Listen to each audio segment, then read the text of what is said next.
Oh, shit, that's right. Tom's camera. Let me get that going. Wait. What's up, everybody? Hello.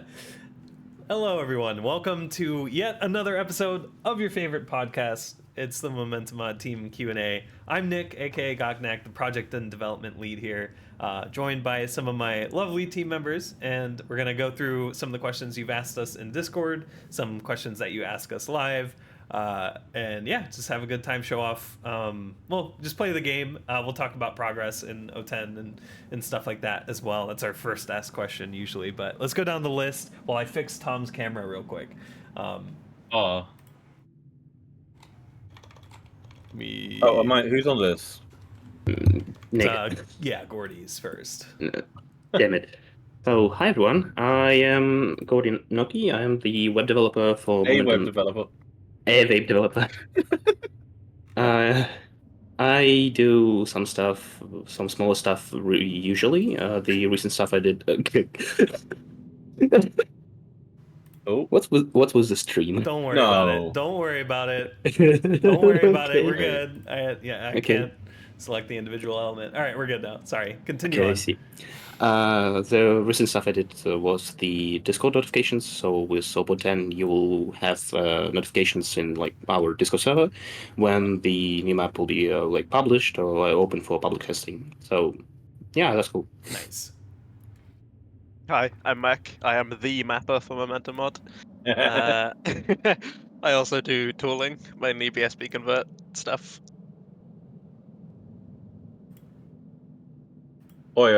I'm Tom. I'm trying to put my dog in a better frame in the thing. Is it visible? Is she? Are we? She looks ginormous Oh, because yeah, of the yeah, perspective. yeah. So I'm changing that. I'm making it even bigger. Okay, good, yeah.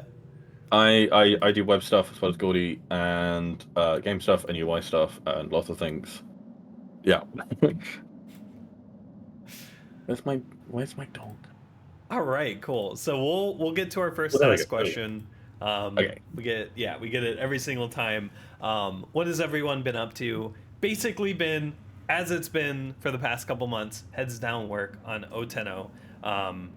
I have explained it before that it is work that is dedicated amongst like the existing developers, but it's variable on how much free time and if there's a hurricane fucking hitting, right? Like, you know, How many did it hit of our devs? Rio. I think just one actually. Yeah. I think just Rio. Yeah. Rio was out. Hex So, also got hit, Hex, but Hex yes. is like a Yeah. dev. So having, you know, to deal with the real world is the first and most important priority for everybody on the team, right?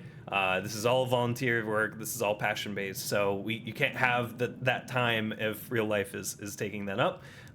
But we've been continuing on with, I think, the last couple of pieces for O10O being map submission and showing it in game on the map selector that is currently in review right now.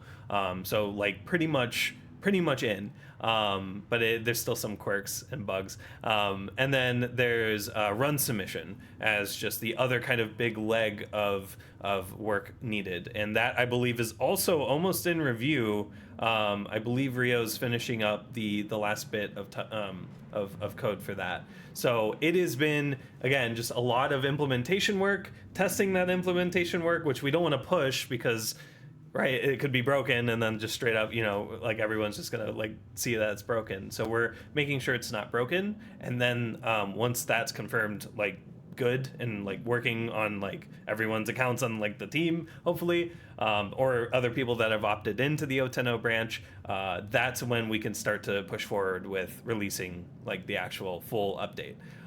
You know, there's other miscellaneous things too. Before we actually push that live with documentation, we want to make sure our map porting guidelines are established, and you know, we'll start to iterate on them as we go. But things like that, right? The very important parts for map submission, for map reviewing, right? Getting all of these like processes documented, all of these like requirements that we have just publicly available for everyone, so that, you know, everyone, as we open the floodgates and allow everybody to start porting every map that they know of, they can start to see what they need to do in order to get it properly added to the game. So yeah, it's just like the two big core like game features which are wrapping up, and then a lot of this kind of like overhead, like a bunch of writing that I'll be doing. Right, we'll be doing a big changelog post for 0.10, just talking about the newer changes and you know why it took this long, or like you know what we support now. So yeah, a lot of that. Again, like we won't try to hold back the release. Like if the 0.10 changelog is taking forever for some reason, you know, we can push it out and then drop that blog post later, maybe after there's a ton of people playing the game. So it's not really that much of a holdup. But yeah, it is going really well, and it's, again, we're making great progress every single day. It's just not flashy, and you know we can't really show it off because it's not fully like hooked up and implemented yet.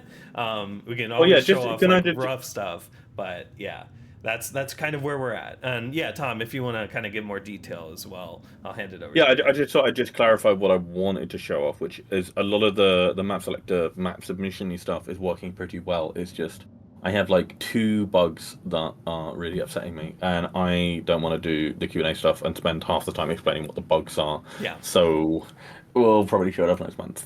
Oh, we have to show it off. No, it's no. I think we will. Absolutely, we will. Of 0.10 progress stuff. If it's coming up right until Christmas and we're close to getting it out, and we're gonna delay our Christmas for that, we won't do that, and you're gonna have to have it after Christmas, you lot. Right. Or pay us loads of money and we'll do it immediately. No, but we'll release bribes. Yeah, the kind of. Well, sorry. Yeah, I guess I'll go into sort of what we're currently working on, which is, well, I guess broadly, of Rio's work, who's the guy who's been doing a great deal of the 0.10 zoning stuff and then replay stuff. A lot of the latest, more recent stuff has been writing serializers that we can use for, maybe it's a bit too technical, for the replay format, the replay change we've made in a way that we can then, our backend can pass it, but also multiple different parts of our backend are going to pass it in different languages potentially that are potentially doing quite different things with it. It's complicated. A lot of that kind of, we're trying not to delay 0.10 too much in terms of thinking about entry cheat work, but these things are all related. Yeah. So it's a bit, I don't want to, it's complicated, basically. My stuff, I've been working on map selector mostly and bits of web stuff. I've been being a bit slow recently, partly because I've got this little thing to look after quite a lot. Yeah.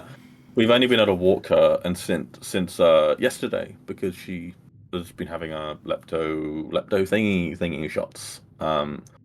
And she's very lovely, and she's my dog. She's baby Dogathon, aka Loxy, and I adore her.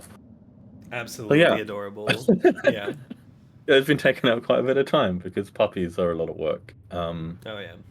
But also, important to put the time in and do the training well, because they will have much happier lives because of that. Oh my god, she's so nice. And yeah, I've had that and other stuff. So I've been a bit slow. I think November, hopefully, it's going to be a really good month for us. I really, I think I'll have a bit more time. I have a ton of time off near like Thanksgiving, even, where I'm just When's Thanksgiving? Wait, end of the month mainly, but like haven't you already had Thanksgiving? Wait, I mean every day is Thanksgiving for Americans, but what? With how much we eat. No, Thanksgiving's like an important thing as well, right? It's a bit like weird Thanksgiving for. It's federally recognized holiday, so we get time off. So let's go. But yeah, it'll be really fun. I think November is going to be an excellent month. I think 0.10 is going to wrap up really nicely, and we're going to be getting into the publishing stage of 0.10. Sorry, you gave me a time to talk, and I'm just interrupting you. Sorry. I was just of 0.10 stuff that we're really run submission's kind of the big thing that we have to finish. Run submission that we do for 0.10 is not anti-cheat, and kind of run submission for 1.0 is. There's more layers to it, but right now we're trying to do stuff in such a way that we do some of those layers and complete them now, as opposed to do some hacky stuff and then rewrite the whole thing in 6 months, a year's time, or whatever. Right. So a lot of Rio's work with the replay header stuff and just getting stuff in a way that our backend can pass That's not everything that is going to get passed into future. In the future, we're going to have much more complex systems that are doing fancy validation stuff and all sorts of other fancy spooky things. Right now, we're just trying to do that stuff well, and I think we're pretty close to actually doing the back end side of stuff. Well, me and Ria will sit down and do it in the next couple of weeks, hopefully. Maybe Gordy could get involved with that if he's got some time. We'll see. But honestly, I think that would be pretty fun because these are kind of the two areas that me and Rio both have spent a lot of time on together. And I think we'll work really well on that. So there's no guarantee we'll have that done by the end of November. We'll definitely have the map coach stuff in and like not full of bugs like it is currently. So we'll show that off next stream, I think. Hopefully, but not tongue in cheek. What am I saying? Fingers crossed. But yeah. Then sorry. So. Peter's been in India, I think. Yep. Doxed. Yes. But yeah. For work. Yeah. Or I believe it's so, work, so yeah, I think so. But then some of the zoning stuff, then we've not shown. There's stuff. There's more zoning stuff that's really close to being able to be shown, and it's not merged yet, and I'm not quite sure of the state of it, so not doing that. Anyway, Pans has been. Wait, what was Pans doing? Pans is like a really big thing, and I've completely forgotten what it is. But okay, yeah. There's of progress stuff. I wanted to have more progress stuff to show off this Q&A, to be honest, but we don't have that much. We've been busy. It's been in India. I have a dog. Yeah. That is lots of work. We'll see. Well, next Q&A. We'll have more than next Q&A. Sorry, there's a really bad status update. I'm sorry. No, it encapsulates exactly what's being worked on, right? Apologies if you hear my crying cat. Yeah. So yeah, the main thing is we are like at the point where it's connecting and like just really rough around the edges, or it's like needing that last bit of like work to connect it and make it work. Right, for run submission, for example. So it is still on track. I'm thinking, assuming another hurricane doesn't hit or some shit, right? It is still on track to be pretty much like gameplay ready by the end of the year. But again, things can change. People can get really busy. I'm hoping that with the extra free time I have, I can help unblock people too. It's really just a matter of seeing like availability for everybody. But it's going well, and so yeah. We'll. Sorry, just said like I think we probably aren't going to be a good spot by the end of the year, but we're definitely not going to spend our whole Christmas doing release stuff, especially with a really big milestone. So if people yell at us for not having it out straight after, or even like a month or two after that, soz. But I don't know. We'll see. Yeah, we'll see. It's a lot of. It'd be really nice to have it as kind of like an end of the year gift. So we'll see. Like if it's just writing that we have to do that's left. Like we'll see if there's ways that we can get around. And posting it later. That's something where way more people can contribute to writing stuff and porting guidelines and all that kind of stuff. It's just not ruining the Christmas of devs that aren't getting paid because Yep. Yeah, it would be. I don't think we would do it on Christmas Day or Christmas Eve or anything like that. But probably soon after if it's ready or something, and then there's some free time by other devs. So we'll see just availability, but yeah, it's shaping up to be around that time. So we'll see if we're gonna still hit that. We'll see also with the Q&A next month. We'll see when we should do it. If the game is like more ready and we're kind of ready to do an 0.10 launch like sooner, we might do the Q&A sooner just so that we could take the last 2 weeks off as a team and just kind of enjoy the holiday and New Year's. I think. So, we'll see what the timing is for this next one. I know that it's kind of like at the end of November, but if we're like a week or so out from like releasing, we might bump it back to that or something. Like we might make 0.10 an event and like do a Q&A and then release 0.10 and like play it with you guys. So to be honest, what I think would be more likely would be we'll probably be very close to, well, not more likely, but I think there's a fair chance this happens that we're very close to 0.10 mid-December, and we could do a Q&A then, so in 6 weeks, and not do the one in 4 weeks. Exactly. And go through final stuff, and then we'll aim to do stuff in like early January or January-ish. I think for most people, at least a lot of people, like, the main thing is especially people that don't have access to the game right now, they just want to O10 to be able so they can play the game. Right. And so they don't really care about when we do the Q&A or whatever, which is, I guess, fair. To those people, if they are watching this Q&A, please don't think that we are guaranteed to get stuff up by the end of the year. Hopefully we will, and if we've made it seem like... I think we've maybe in the past... I've been more confident that we get stuff up by the end of the year than we are right now. I'm still somewhat confident, but I'm also quite wary of the fact that I'm really tired and lots of other people are really tired, and also Walter's tired. Walter's tired too. And especially over Christmas when we've got family stuff, social stuff, whatever, we're not gonna spend the entire time just grinding out O10 stuff. So Yep. exactly. He's gonna be busy. Yeah, he is pissed if we grind it out during that break. Yeah. So maybe that's slightly just kind of prematurely making people not mad at us, but whatever. Yeah, I've had a really fucking busy year, and I've done a lot of fucking momentum stuff, and so I'm not gonna spend like all of December just. There's definitely time for relaxation. But I think we're actually in quite a good point right now once we get run submission in. But at the same time, I'm a little wary of being super committal to stuff. Right. Yeah. The one thing I just wanted to point out was so much of the stuff we're doing is really internal, but the run submission stuff and Ria's replay stuff is really good. It's kind of an internal detail, like it's an implementation detail. Who cares? But it's really good. Yeah. It's a thing that makes programmers really happy. Yeah. Yeah, Way it's nicer to work with. It's logical, but it's just, oh my god, it's really nice. But yeah. So anyway, should we move on? Yes, that answers that. So let's go to our first asked question here.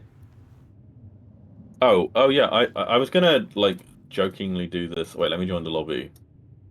Yes. So there's your answer in the bottom left. Yes. Also, that was how easy it was to join the lobby. I didn't have to like open like a whole map and do that. I just clicked the button and joined the lobby, and then yeah. I genuinely wasn't in the lobby until then. Yeah, the nice thing, so just kind of using this as an avenue to talk about our multiplayer. Yeah. Our multiplayer is a layer on top of the game.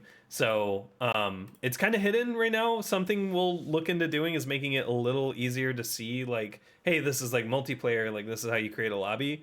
Or maybe just like automatically create like a friends only one for everyone by default. And like that way you can like go into a map and then like just invite somebody, and like we'll see like if we can make UX a little bit better for that, but by default it is in this side drawer, which is going to have lobby and like your profile stats and like challenges and stuff. But it is, it's just a public list of lobbies that you can host directly through Steam. So you don't have to port forward. You don't have to do anything crazy to get multiplayer going. You just literally, it's like one click and then you have a lobby going, right? And so when you join a lobby, we don't network anything except chat and eventually voice chat until you're on the same map. When you're on the same map, that's when you can spec, you'll see other players. And the way that our multiplayer works is we're just networking things as fast as we can. We don't synchronize anything. So you have 0 ping still, and you're just getting networked data as you get it, right? It's not synchronizing to your game state. So there's no ping dependent gameplay even in multiplayer, but you can still enjoy the game with anyone, right? Whether it be random strangers in a public lobby or your friends in, a friends only lobby, right? We want to have that flexibility of like offering a, a loner experience of playing a map and not having to deal with any multiplayer if you don't want to, all the way to joining like a dedicated lobby down the line, right? Like joining like a clan, having social as like this layer that's still a core part of the game, despite us being a single player focused kind of game, but still having, right, like multiplayer social elements on top of that. We'll have, I know there's another question about like player model and stuff like that. We'll have cosmetics down the line as well, including like taunts and things like that you could do in game with each other as well. So, you'll still be able to have a really good social presence in Momentum as well if you want to, but that's the whole point, is that it's kind of a choice. It's not required to join a server to to host a server on a map, per map, and then join that server together, right? Like it is a layer that's just like on top of the game, and you can go and do whatever, still chat with everyone that you want to, yeah, Single player really cool. first, not Yes. single player only. Yeah, and so you see here, I can join Omnific again and start to spectate people in the lobby that were already, playing on it. So it's just like I just joined them. It didn't really cause any negative effect on them, and I'm seeing them relatively live. Right, there might be a second of like delay, right, from what Blank's doing and what I'm seeing. So But yeah, absolutely. There's chat. There's going to eventually be voice chat that'll probably be more of an opt-in thing or like enabled only for your friends by default or something. And then, that'll add another scope, right, to this kind of like still capturing that kind of public server social behavior, but having it in a platform that's just way better for playing the game, right? You can still spec and it'll be really nice and smooth for spec. You can see like the timer's not running. There's still things we got to hook up, but eventually we will, right? We'll synchronize like timer state and stuff like that. But still, gameplay will be just purely zero ping, and like you'll notice maybe some like frame skips or something like that. We're not meant to be super accurate with how we're networking everything, but just having a sense of like you can kind of see what they're up to, right? So yeah. So that hopefully answers that question there. Yes, we can add in-game chat. Yes, we can add in-game voice chat. Both of those are, in-game text chat's already there. Voice chat is planned and coming down the line. So cool. Any other input on Varga's question? I'm back. Hi, sorry. All right. Welcome back. Thank you, Varga, for that. We'll move on to the next one. Oh God, I just read it.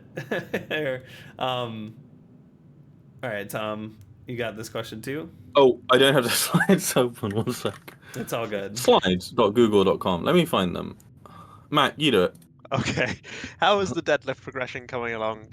In brackets, Gocnak, because I assume you've answered this question before. Yes. Or any other exercise for everyone else. So Roady.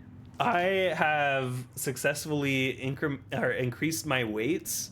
I think with the bar and the dumbbell or the plates at the end, I'm like now 120 pounds total, I think. So I'm over 100. I think I was like slightly under 100 because I was just doing like 10s and the bar is like 45 or something.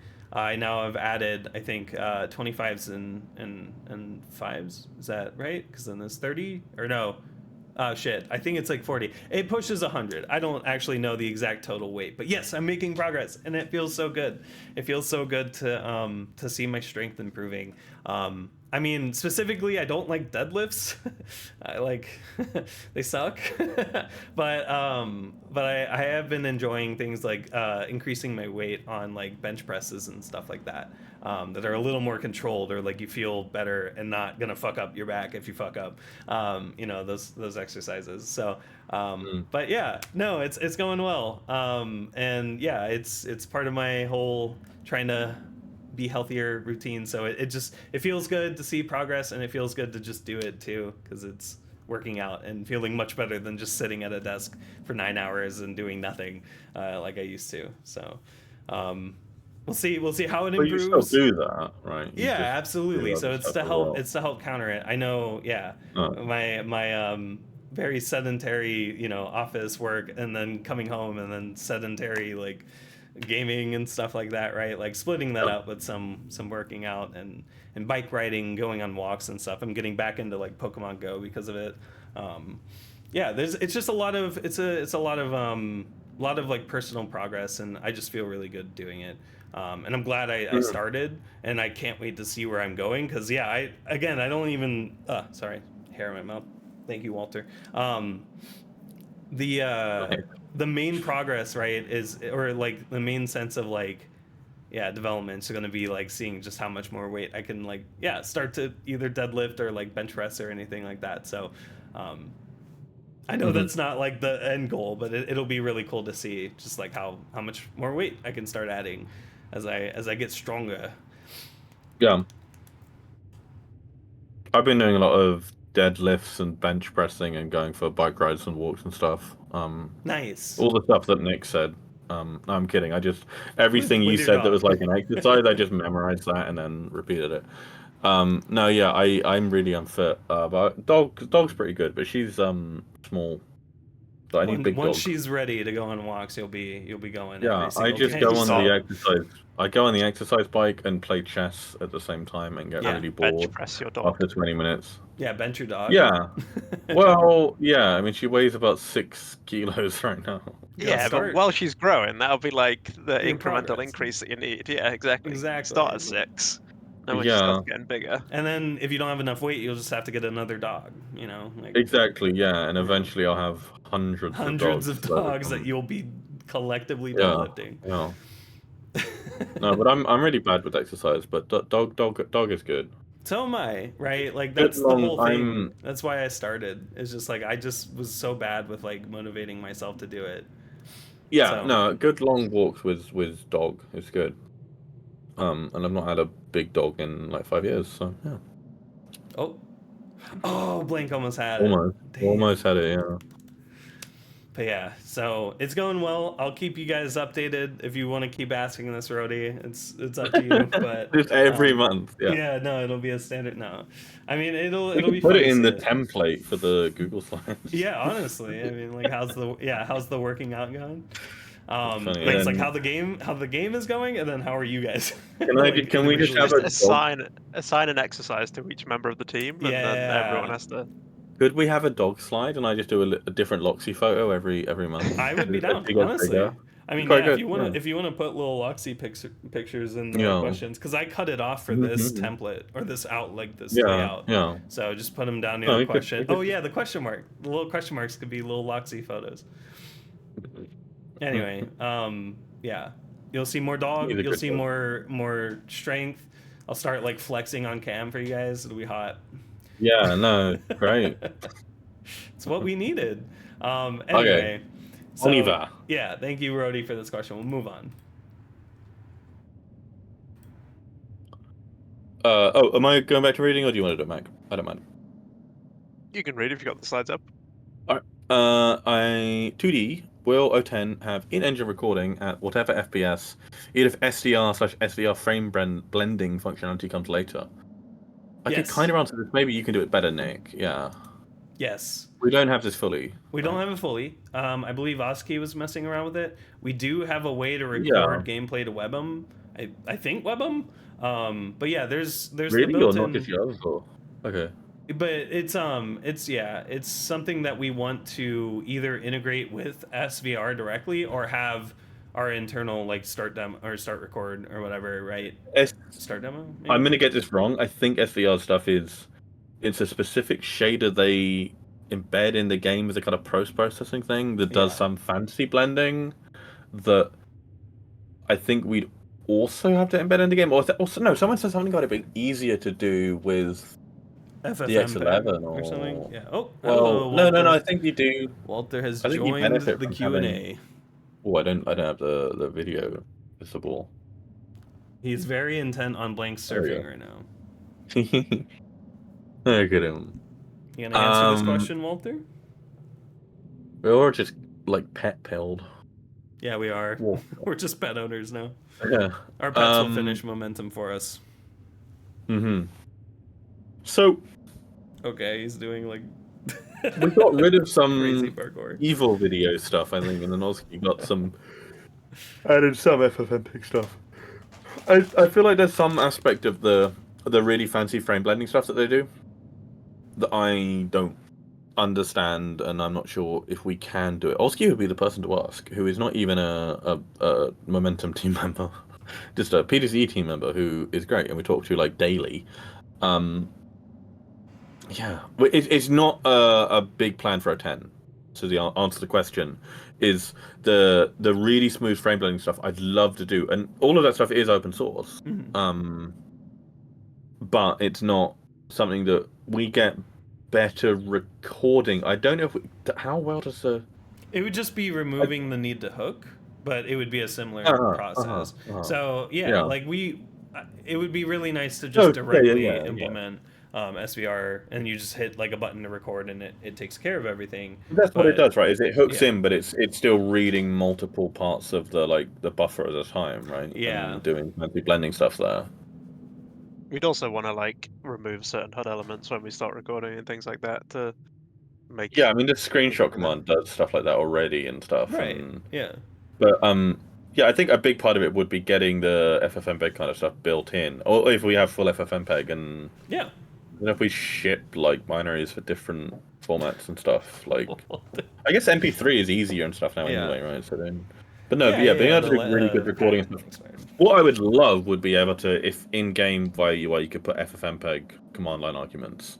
Because if for anyone who's used FFmpeg a lot, like if you're good at it, you want to just have complete control over that program. Yeah. It's a CLI program. It's just you put a million arguments into it and it handles it all. If we can be passing that to FFmpeg and then spitting our, frame buffer stuff into that, then beautiful. But He really likes my package of seaweed. He wants to eat it. He's it's terrorizing me for it. Yeah. The umami. But no, so yeah, not in 010, but it's closer. But it's definitely not like a high priority for us right now, though. Quite high, medium priority. Right. Yeah, it is. It's definitely something we want to have because recording out world records and PBs and stuff is really important to us. Sorry, I am managing a cat terrorizing my desk right now. All right, Bub, come on. Come on. Come here. Okay. But yeah, it's not super high priority, and we know people will use OBS for the time being, so just making that work fine, which it does. That's kind of higher priority. So, but we will have eventually either integrated SVR or like an integrated just like equivalent, like FFmpeg. Okay, now he's trying to just bite my finger. Okay. Can we change map? Because we've been on here for like... Yeah. We can change map. Do you want to play something? No, not really. Okay. That can't be off. Delegate somebody else. Matt. Oh my goodness. Nick, you're right. Yeah, my ride's here, guys. Jesus. Okay, I said that to him multiple times a week. Who needs an exhaust pipe, guys? Am I right? Oh my Is that what they do? They just cut it off? They just cut off, and it's like performance tuning or whatever. And just fucking... Oh, okay. Tears the shit out of Walter. He bolted. Oh. You okay? Yeah, we've got... Sorry about Lux that. has been okay with fireworks so far, but we'll see. Oh, yeah, fireworks are always a problem for Gocnak. She's a little bit clever. I think We can do some bunny hop. Or what do we not normally do? I guess playing... No, Mac's playing some thing. Who cares? Let's watch Mac. Okay, alright. He said he was going to play something. Should we move on? Or Yes. I think the next question's a little related anyway. So. Yeah. Sounds good. To the next one. Okay. Afterlife asks if there will be a recording system. Will there be a medium where said recordings will be uploaded? As in like on our site. So like the question specifically said similar to how Tempest does it, which Tempest has its own YouTube channel that gotcha uploads records and whatnot. Gotcha. Could I just do this one just Yes. because we've spoken about this in the past, which is in the past we said I think we probably sort of agree. We're not trying to do that ourselves necessarily. Like if people want to be uploading specific runs to YouTube and stuff, they can. We could do our own thing that's like automatically uploading everything and rendering it. So I don't think we've been particularly keen on it in the past. Maybe it's really easy to just completely automate the whole thing. But if you do that, it can feel a bit soulless. And you look at like the KSF Records YouTube channel and stuff, like there's people at least like pick the music and shit. Yeah.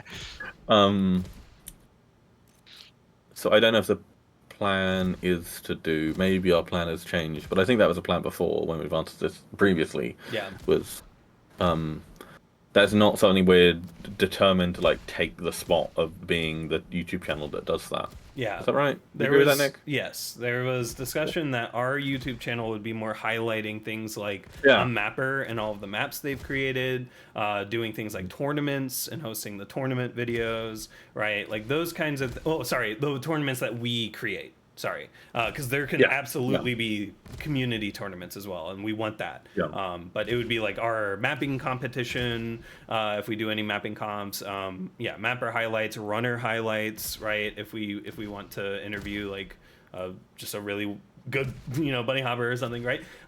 We can do that. So yeah, like it's definitely like I want Momentum to be more focused on its community, and then the community to take the aspect of like, yeah, uploading world records and stuff like that automatically, because yeah, like it just makes more sense that way. Because yeah, I mean, unless we get some system set up to do it directly, then it makes even more sense for it to be community in that case.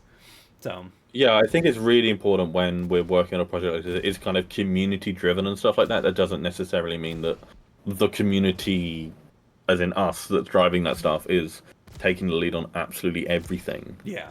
And so with some stuff like tournaments and competitive stuff, I've said on like these Q&As a bunch before, like how I think important it is to, if people are doing like competitions and tournaments and stuff, like we should be focusing on making good tools for the people running those tournaments, not doing those things ourselves. We're interested in doing those things ourselves, but we shouldn't assume that we can do everything. Yeah. And that it's even healthy for the community to have like one big entity that does all of this stuff. Yeah, So, internalizing it too would just be really annoying because it's like it's a YouTube channel, so it's like okay, like and we could do it, but like, why not? It maybe if nothing else, no like one if else something is interested in that breaks kind of or like thing, it just requires it requires the team to focus on not really developing the game or the community. It's more just like like this automated pipeline, right? Yeah, So, MxCraven just said in chat. I just remembered we said we were going to add chat to the thing last Q&A, and we haven't. I'm sorry. Oh shit! Yeah, sorry about that. Too late now. MxCraven says, yeah, like they like when runners upload world records and can sub to those people's channels and stuff like that. And I think that that's really good, and that should be the default. And I think the one way it could work is if it was entirely automated for us, and maybe people don't care all that much, and so we're kind of doing it in a kind of slightly kind of artificial way that people don't care about that much, and so other people could upload it to their own channel, and that would be the main place people see it. But given how the YouTube algorithm and stuff works, that seems a bit dodgy, and who knows? Yeah. So I just think it's really good for us not to try to assume that we should take the authority on these kind of things. Yeah, when it's like focusing on the broader community or just kind of more. Yeah, because like it's the same thing as like requiring all tournaments to be on like our official channel or something like that, where it doesn't make sense. Like we'd rather have the community be happy with kind of posting and sharing their runs too. And I mean, we could have automatic integration. So like once that channel gets set up, we could have like our site host that video for the world record run, so people can view it on the website, right? Like they don't have to play the game to view it. So like we can look into like that avenue too, but yeah, realistically, like running and operating that channel should probably be left to the community, and then we should focus on not higher quality, but like more focused as opposed to just abundant videos of like our game, features in our game, community aspects like mappers, runners, and tournaments and competitions that we host.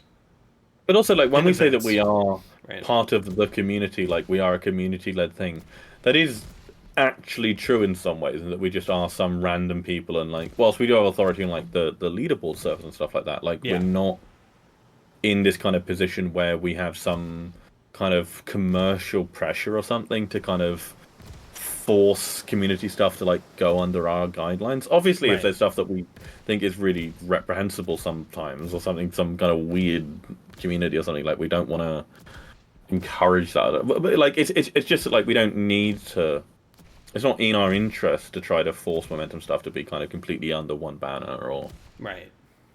Just Rellort was saying how I think the Tempest has an automated one, and RJ Weekly does the fun edits and stuff. Mm-hmm. Like that seems really natural, and it seems like a lot of different communities in Momentum of KSF Records on Surf, and then RJ Weekly on for Rocket Jump and Ski Jump. Like we could do that, because then that removes a lot of the suspect or like the like sketchy stuff with like having music and like the copyright stuff, right? With having that and like. So yeah, like we could do something like that where it's like we might own the world record channel that would be uploaded to, but we would probably have like the community help with uploading the actual run. No, sorry, but that would be sorry. I'm saying that there's an automated one and then a separate community run one. I think. And right. Yeah. I think we agree that the community one would be best, right? And us having a great deal of. Sorry, maybe I misinterpreting what you were saying. Yeah, like I agree with like, because we could like, there's a way that we could do it to where maybe we keep it for like branding sake, or just making sure that like we have like the ownership of a channel, but then we add a bunch of community members as like editors to the world record only upload. You know, like that one could probably be a little more closely related, but it wouldn't be on our Momentum Mod YouTube channel where these Q&As are, right? Like we would rather have this channel be like bigger things with like events. Obviously Q&A is one of them, but eventually like tournaments, mapping competitions, etc., showcase and highlight stuff. Like we would really like to have that right on here. And then have kind of the more, because again, if it's a global game and there's a world record set like every hour or something, like having a video that's constantly spamming you with that is just so having that on a separate channel, which we could own. I mean, it doesn't need to be owned by us, but it would be, I guess, more consistent like for it to be owned by us. I guess it doesn't really matter, but like you mentioned branding, right? And like, to me, what I would love to see for Momentum a couple of years after release or whatever, in terms of branding, would be, we have our own stuff, but there's like, that stuff isn't necessarily even the thing that's most popular on YouTube or whatever. The thing that like people are making their own content or whatever, and there are specific channels that are doing like curated records and stuff, like MxCraven sets, like and we are just one of those channels. Like, we're not seeking to be a kind of dominant kind of branding there, especially like we don't. That's true. Because there's not, I mean, it's not me saying that in contrast to what you're saying, really. It's more so just I think it's a good example of a kind of healthy. I think there's definitely, as people, we are making a game, but also kind of part of the community.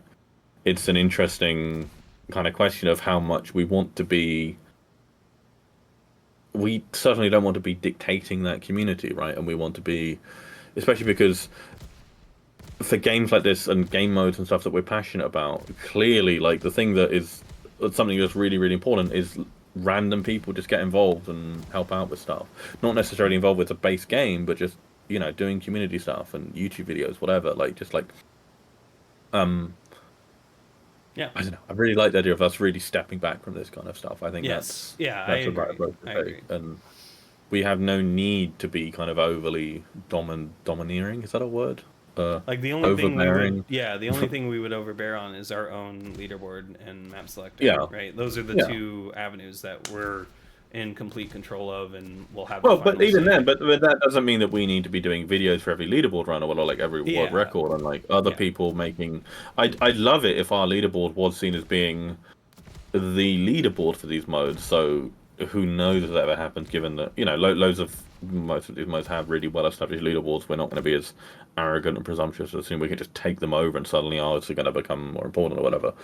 But you know, at least for Momentum leaderboards that do end up being kind of the de facto leaderboard for some of these modes, that doesn't mean that we should be the de facto authority on like runs of those things. Like, obviously our server is the one showing you replays and stuff, but that's kind of our job, is to show the replay stuff like that, not necessarily to do the YouTube videos. And and we'll see how it goes too. Like, if it gets to the point where like there's like 3 different world records channels, like we'll maybe step in and like maybe then it isn't even is us making one in that case a good solution, not necessarily, right? Like, you know, I mean, just to standardize it, right? To just make it like, hey, this is it, like let's focus on this one. I don't know, like that would be the only time that I guess it makes sense.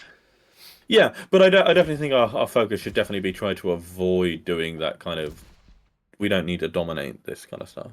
I guess. But, yeah. Like, we won't do that from the start. Like, we'll just let it happen and see. We'll just do it eventually when. But so hopefully that answers that. We'll move on to the next one. Thank you, Afterlife. Aquagis. Which is that like postgis? Are there any plans for a macOS version? It's the water. It's like GPS in the water. So not currently. We did have, I think Slidey is on an M1, and he came back and started to mess around with an ARM port. He got it built and it played. It could run. But it wasn't. It like a lot of stuff was like stubbed and not working really well. The main problem is just we don't have enough people on M1 Max like ARM could be the future, right? Like it could be a very prevalent platform that we should accommodate. But right now, every like dev, other than I guess Slidy's MacBook, right, is an Sorry, x86 64 like platform. I'm just asking, just to butt in to ask a question. So I don't know Apple stuff like at all. Yeah. So M1 is an ARM-based Yes. processor they manufacture. Exactly. Is that right? Yep. Mm-hmm. Got it. Okay, and all of the Mac stuff now is ARM. Okay, cool. Yep. Cool. And it's like it's proven to be really Yeah. efficient, but again, like yeah, people don't really buy Macs to game that much, and so that's why it also isn't really the biggest concern, because like you can even look at Steam stats and see how many people are on macOS, right, for Steam games. The problem is Steam itself doesn't even not that much. run on Does it. it? Or did they update Steam it not? finally? Oh, I thought they did. It did work on Mac, but maybe I don't know. It might be Actually. emulated still, and that's the thing. They do have that Rosetta emulation, which is interesting, but like, so I don't know. The main problem has just been we don't have enough Mac-oriented devs to be able to like promise it. Linux, we have a handful of people on Linux, and I'll be doing Linux after Windows 10's end of life this upcoming year. So, yeah, Linux for sure, absolutely. But the thing with Mac is once we start supporting an operating system, that's adding a burden on us to keep maintaining it.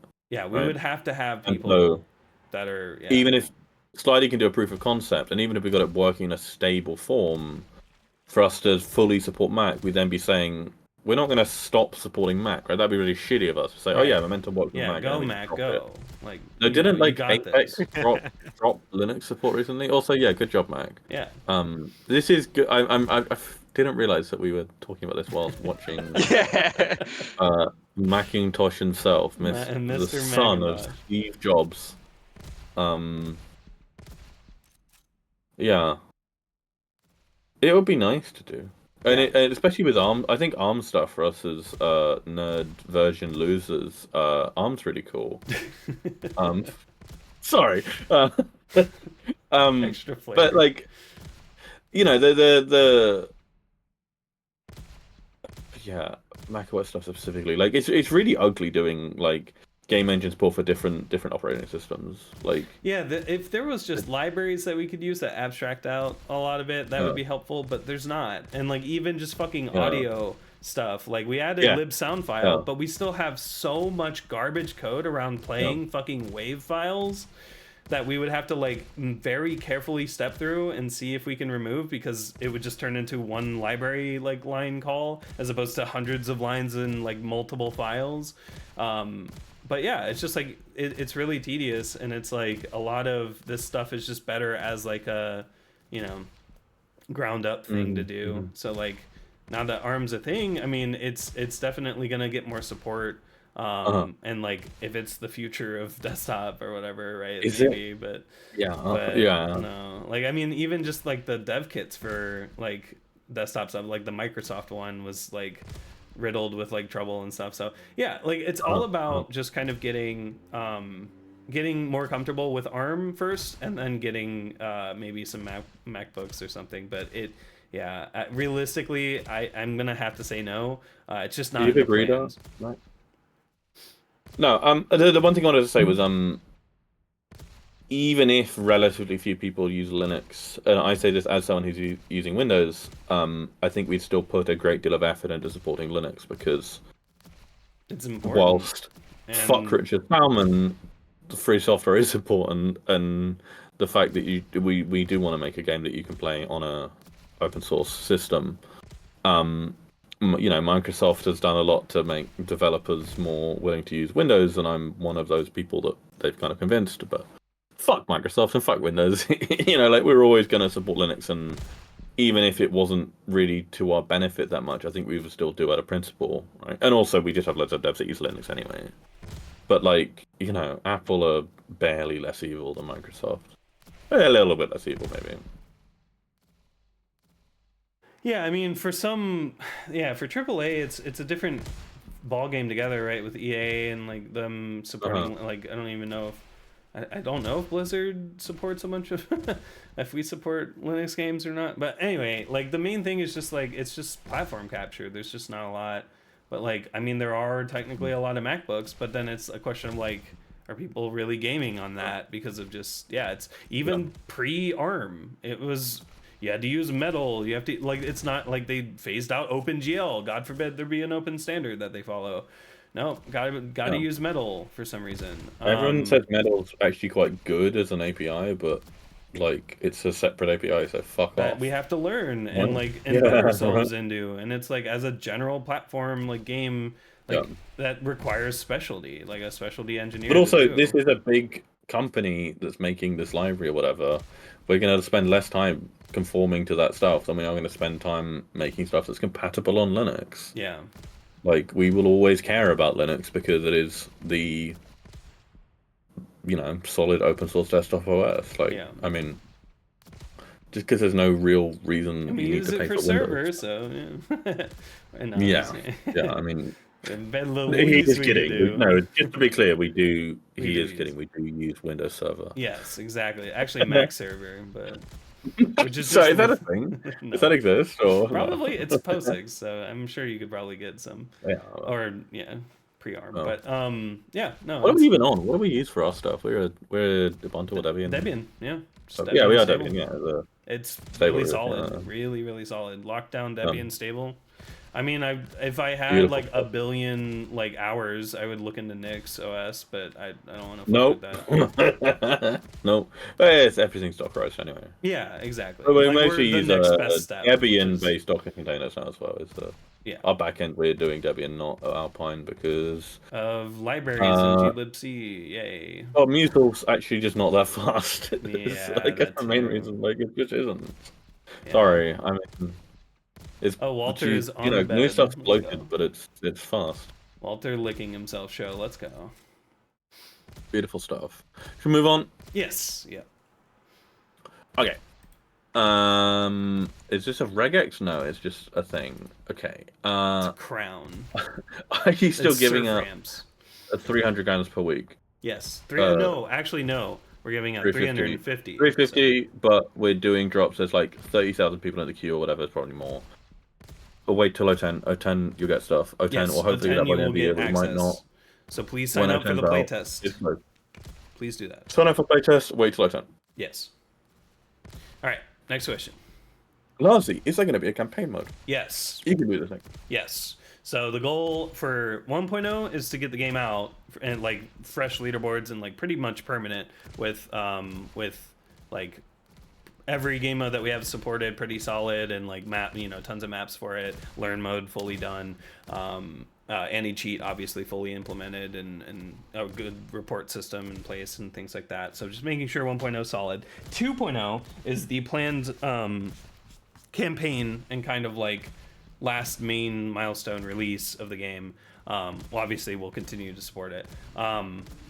But yeah, the campaign, just loosely from the ideas that we had when we were brainstorming it before, we kind of messed around with it. It didn't really amount to much because we don't have a game to play in the first place, right? Like we were trying to work on a campaign before we really had an idea of like what game modes and stuff were gonna even be in Momentum, and like it was just kind of bad planning on my end. So the campaign when we start it after 1.0 will be ideally kind of just like a time trial based thing with a more like muted or hidden environmental based story.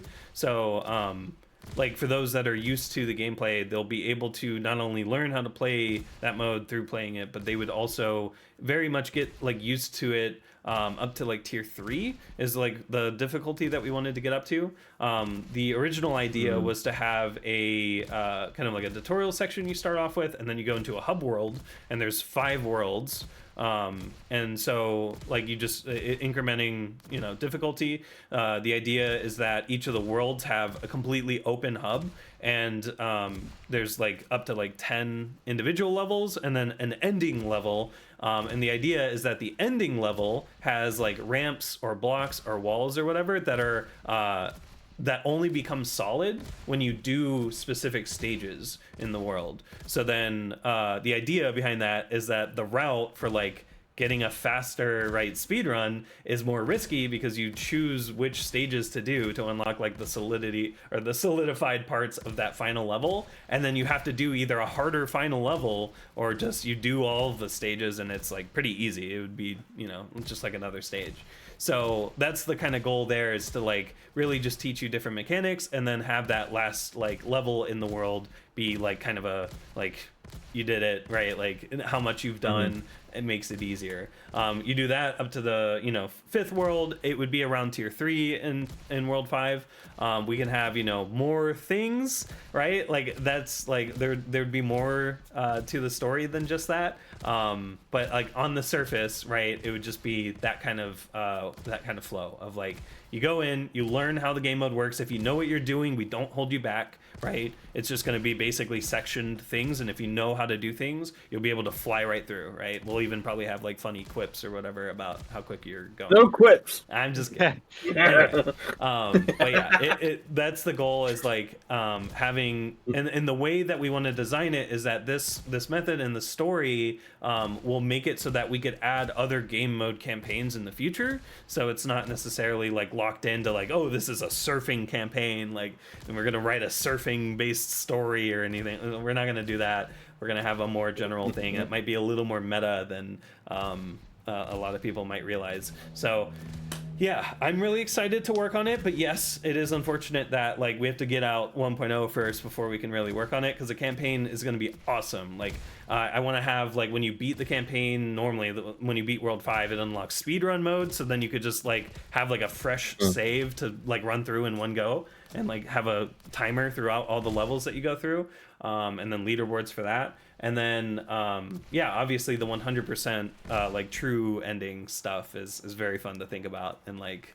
build on, because like yeah, like there's just some, I guess just some hints. There's like maybe another world that you have to discover, and like maybe there's things inside of each of the levels that you have to go and find and like do really hard movement to like hit, and like secrets, right, to go and collect, and then collecting all of those unlock that world. And then it turns out maybe you get to that world and like, oh shit, like you actually need to get all of the rocket jump secrets to do the surf. Yeah, so anyway, like it'll be cool. It'll be a really cool like true 100% like ending thing that will really make you actually play all of the game to do it. But if you just wanted like, hey, I love a surf campaign, whatever, you could do the surf based, you know, like any percent ending right at any time. So it's really cool. It's going to be a really nice pet project of mine once after 1.0, because I really want to flesh it out more with like a design document and everything, like so that we properly start it like with all of our grounds covered and see if it's, you know, an engaging thing that we should do. So I'm looking forward to it, but yeah, it's just gonna happen after 1.0. So that's all I can say about it. We'll see how that changes as we develop it and stuff. Yeah, but I'm really looking forward to just to having a unique experience that not only teaches you about the modes, but then has a really fun kind of like official playlist, right, of all of these. Like, I mean, they wouldn't be like the world's longest maps. We're not going to make a bunch of like overgrowths or something, right? Like you're not surfing for 12 minutes in one of these little stages. It's going to be like a minute-ish map, like time trial. Neon White is a good example, I'd say, where it's just, they're like scenarios, right, that you're going to be surfing or bunny hopping or rocket jumping through. So, you know, a minute to kind of speed run, or 30 seconds to a minute to speed run, 10 levels per world, 5 worlds, right? So, and then yeah, obviously those later worlds probably going to be a little harder to speedrun because it's starting to get towards like tier 3, maybe even tier 4. We'll see how the scale goes, but a lot of play testing. We'll have people that have never actually even done any of this movement mode. Like I have my friends that have never done any of these modes. I have their girlfriends that, you know, have never even done an FPS. It'd be really cool to just have them try out the game and see if they can like learn how to do things and get that feedback. And that'll be part of the learn section and the campaign. So yeah. Yeah, let's just, I mean, we do have an increased, it's going to be really nice because we do have increased limits for BSPs too. So our maps could actually be really long. Like they can be. It's insane how much we can like use new volume and new, you know, model limits and stuff like that. So if we want to go crazy, we can, but like, and maybe the ending levels can, maybe World 6, right? That like, Yeah, and like something else I was thinking about is like we could even do like a hard mode DLC, right, as like an expansion that goes up to tier 6, right, like kind of goes pretty hard mode, and like 10 to 15% of people complete it. We can do that too. It's just a matter of like dev effort, and if it succeeds. We need so many mappers. Yes.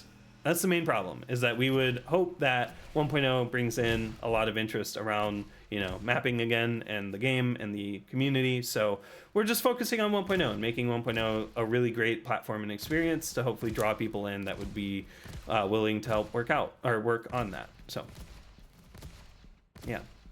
Can we change map? Yeah, sure. Again, I don't want to play. I can't be asked. But Mac we is should on watch a my run, though. Hold on. No, I'm not. I'm just okay. joking on the same jump for Oh, like are you 20 still minutes. there? Oh, no, you're back. No, You're no, here. I cheated it. It's fine. Alright. Okay, great. What No, map it's you really wanna move to? it's fun watching you do that thing. Like, I could play Coast for like 10 minutes. Okay. I feel like I should do something and be on stream. I usually play. I was going to. The only map but, I'm okay at. I usually play. I was going to, but yeah, it's easier to just kind of focus on the questions, and then once we're out of questions, I can start playing. Oh yeah. Shall we? Next question. Yes. So hopefully that gives you a bit of a sneak into what we have planned. At least that's our current plan. It might change, but I really like that format, and if it works out in the end and can just kind of be this nice, simple campaign, I think it'll really resonate well with a lot of new players and a lot of experienced players. So, all right. Sorry, let me spec. I can play like absolute fucking dog shit, but okay. Yeah, I'm not actually played any games in like 6 months, so it was interesting playing RJ for the first time. I've really not been playing Mana much in a while. I beat Mesmer the other day. That was good. Not Coast again. Nathan, I don't know other AHOP maps. You play. Is there a AHOP Honestly, map I'm playing like especially bad. Yeah, watch Nathan. Chris asks, is there a reason that Momentum doesn't have sponsorships enabled on GitHub org? Just seems like Patreon, but GitHub directly. So we already have the slides on stream. Oh, there we go. Got it.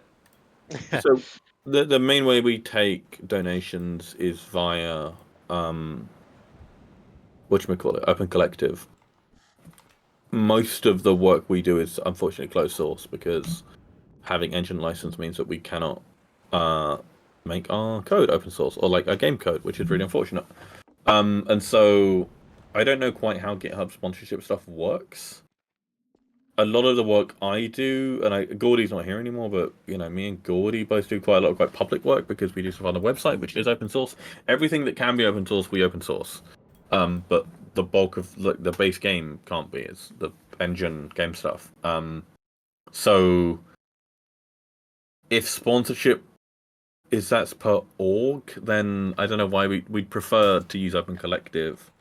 And I think with GitHub sponsorship, you can sponsor specific people, but I, for instance, really wouldn't want people to sponsor the work I do on Momentum just because that stuff is publicly open source.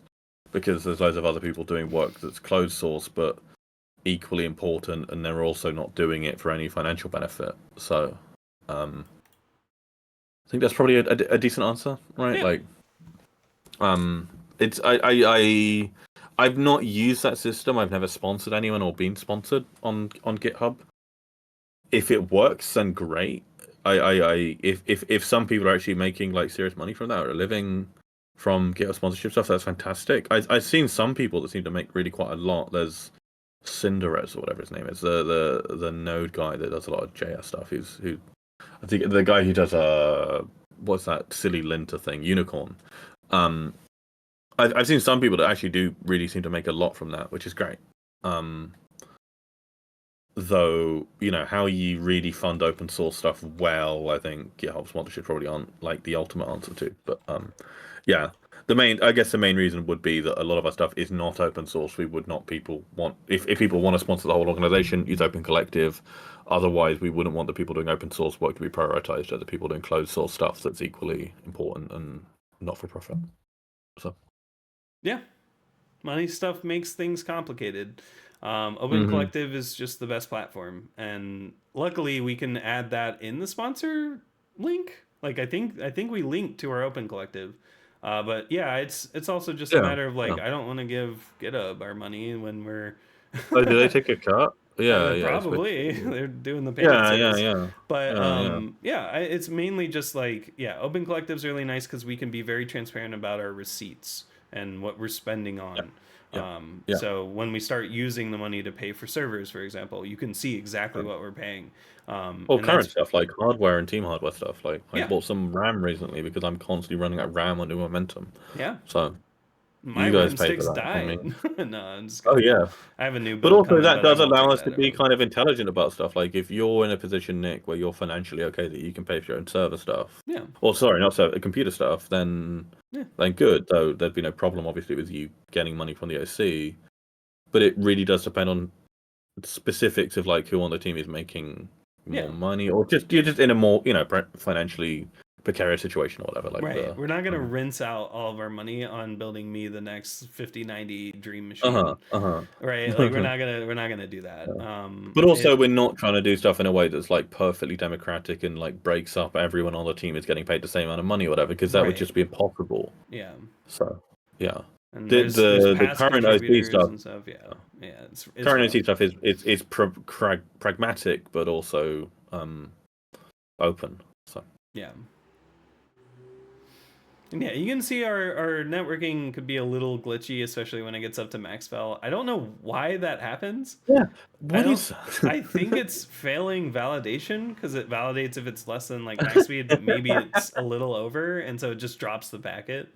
So It'd be fun thing to debug. yeah, but I mean, we have a better lobby system coming anyway with O10 with the new Naden's sim. movement here is beautiful, by the way. Like he's like the speed, like A-hop speed control is really, really hard, and he's doing a couple of different things. I think he's just like tapping space and not holding it in some cases, but also he's doing these quite sharp side hops. Yeah. There's a lot of clever stuff he's doing. Naden's really good.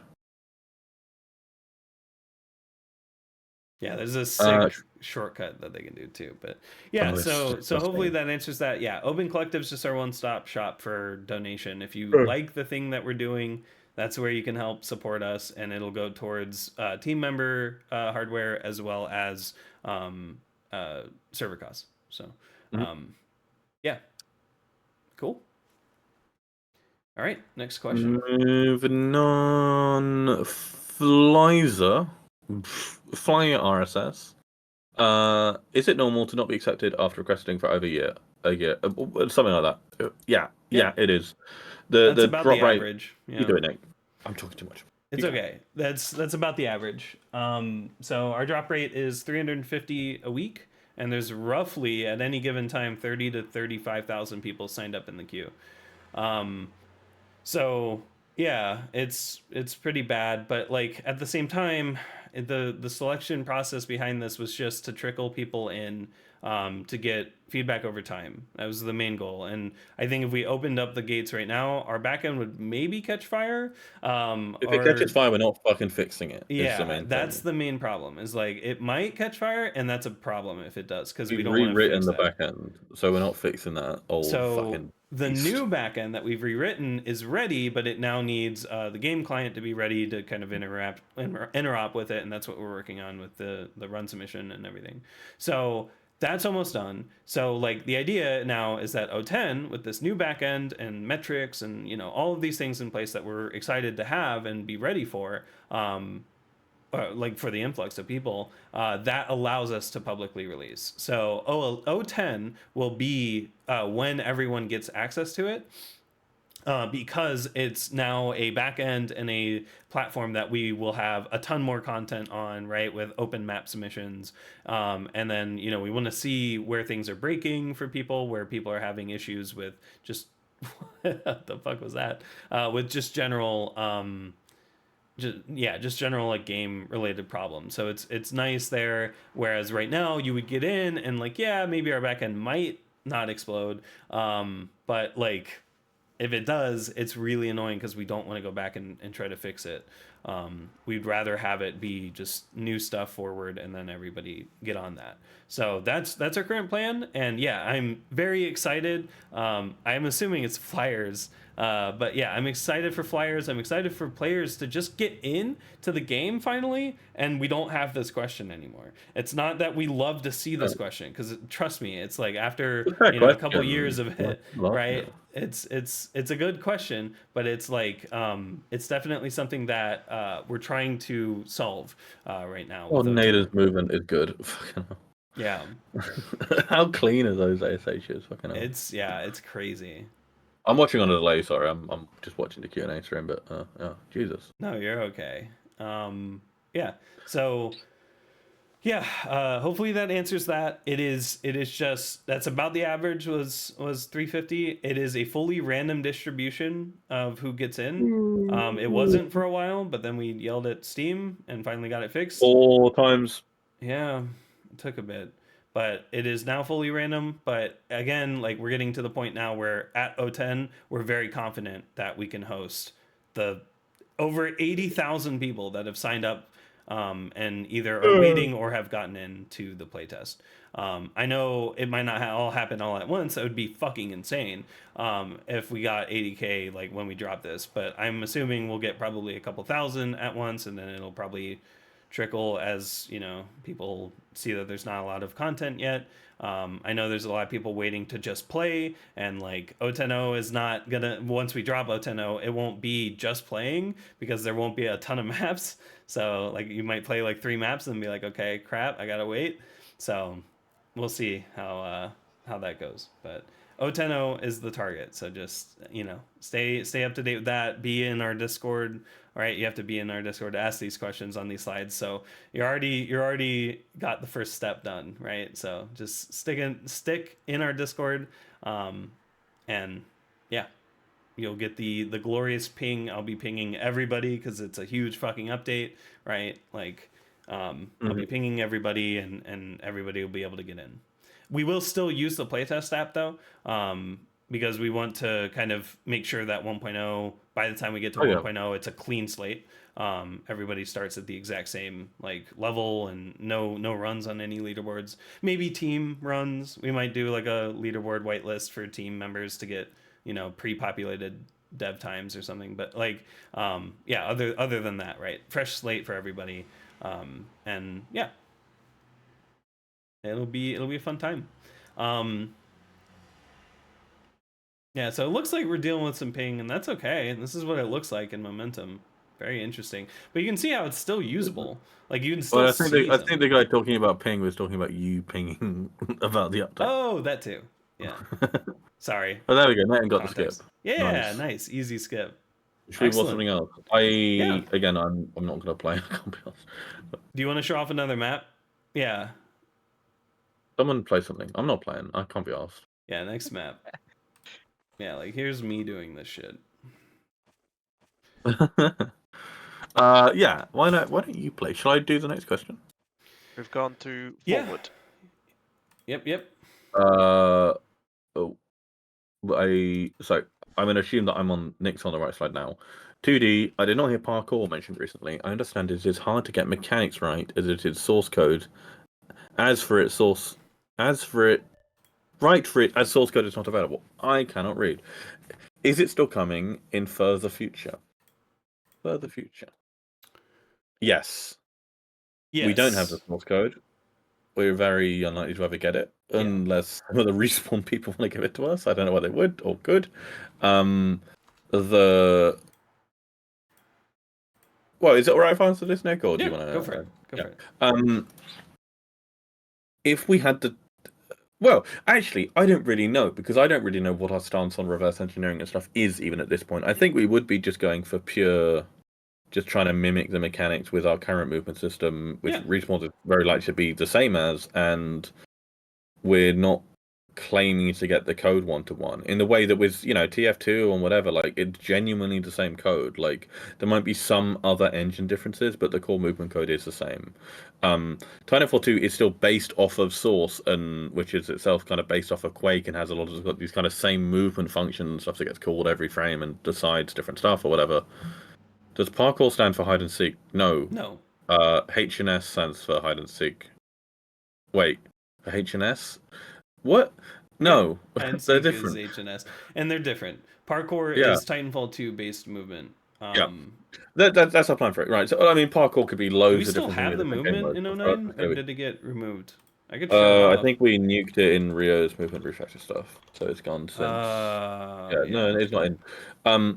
There's someone did a kind of replication of it in Source. I forget who. I should know that name because it was in the game code for a bit and quite helpful. Yeah, it's gone. I don't think it does anything. Dang. Yeah. God, on my streams that sync, it took me a while to see you fail to jump into a wall there.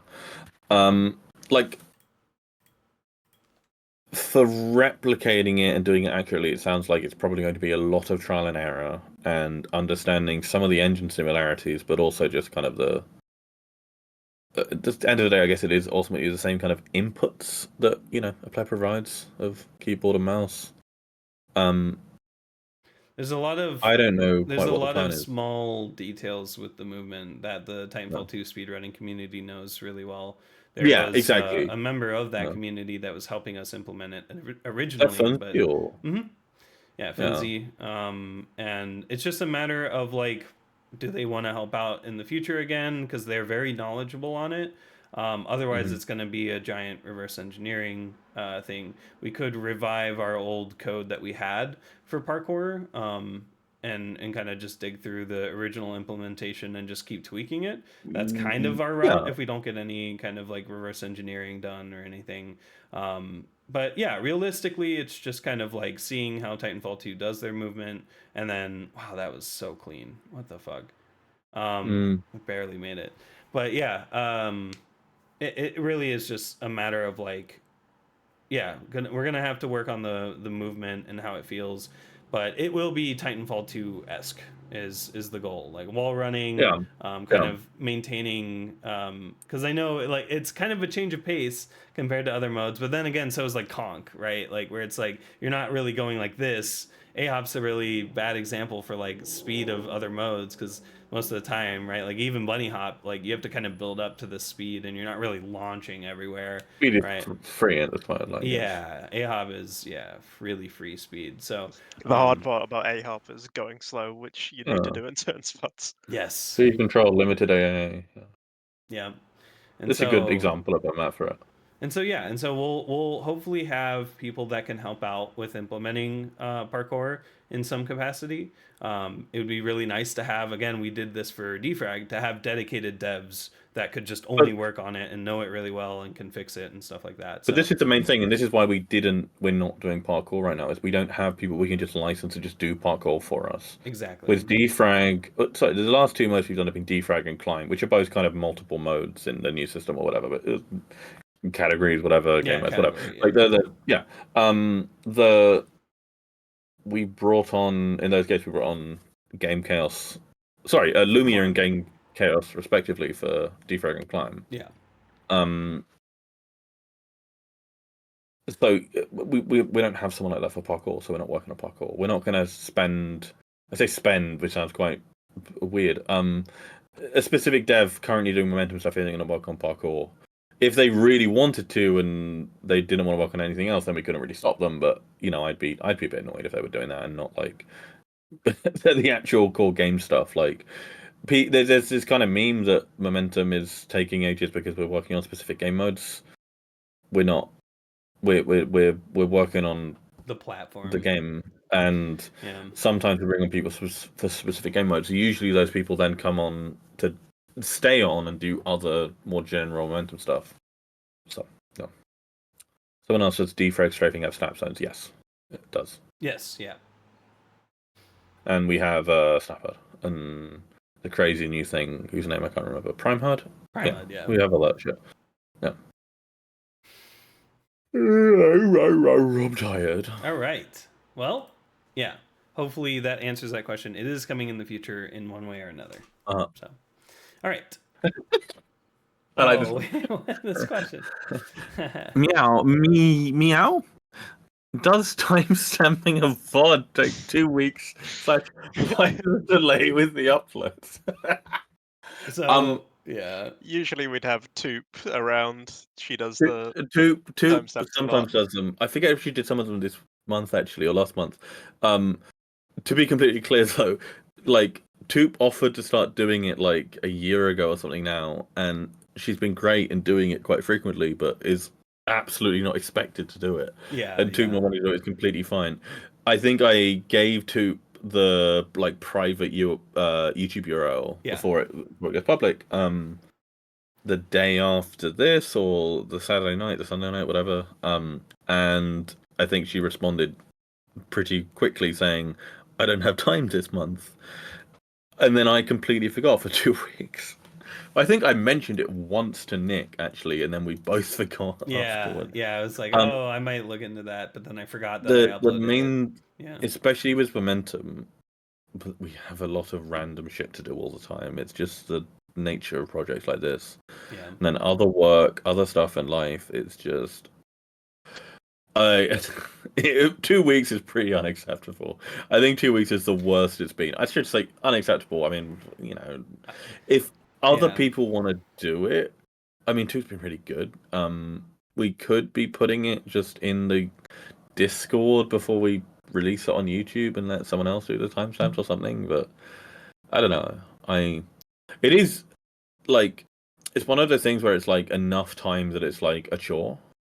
Which is not that long. It's like 20 minutes of time to do the timestamps, but that's enough that like I will put it off if I've got other shit to do. Yeah. So. Did we consider leaving? I'll take the blame for that. Did we consider leaving snap zones out? No. We wanted a one-to-one recreation of the mode. So snap zones, this is a check question. All.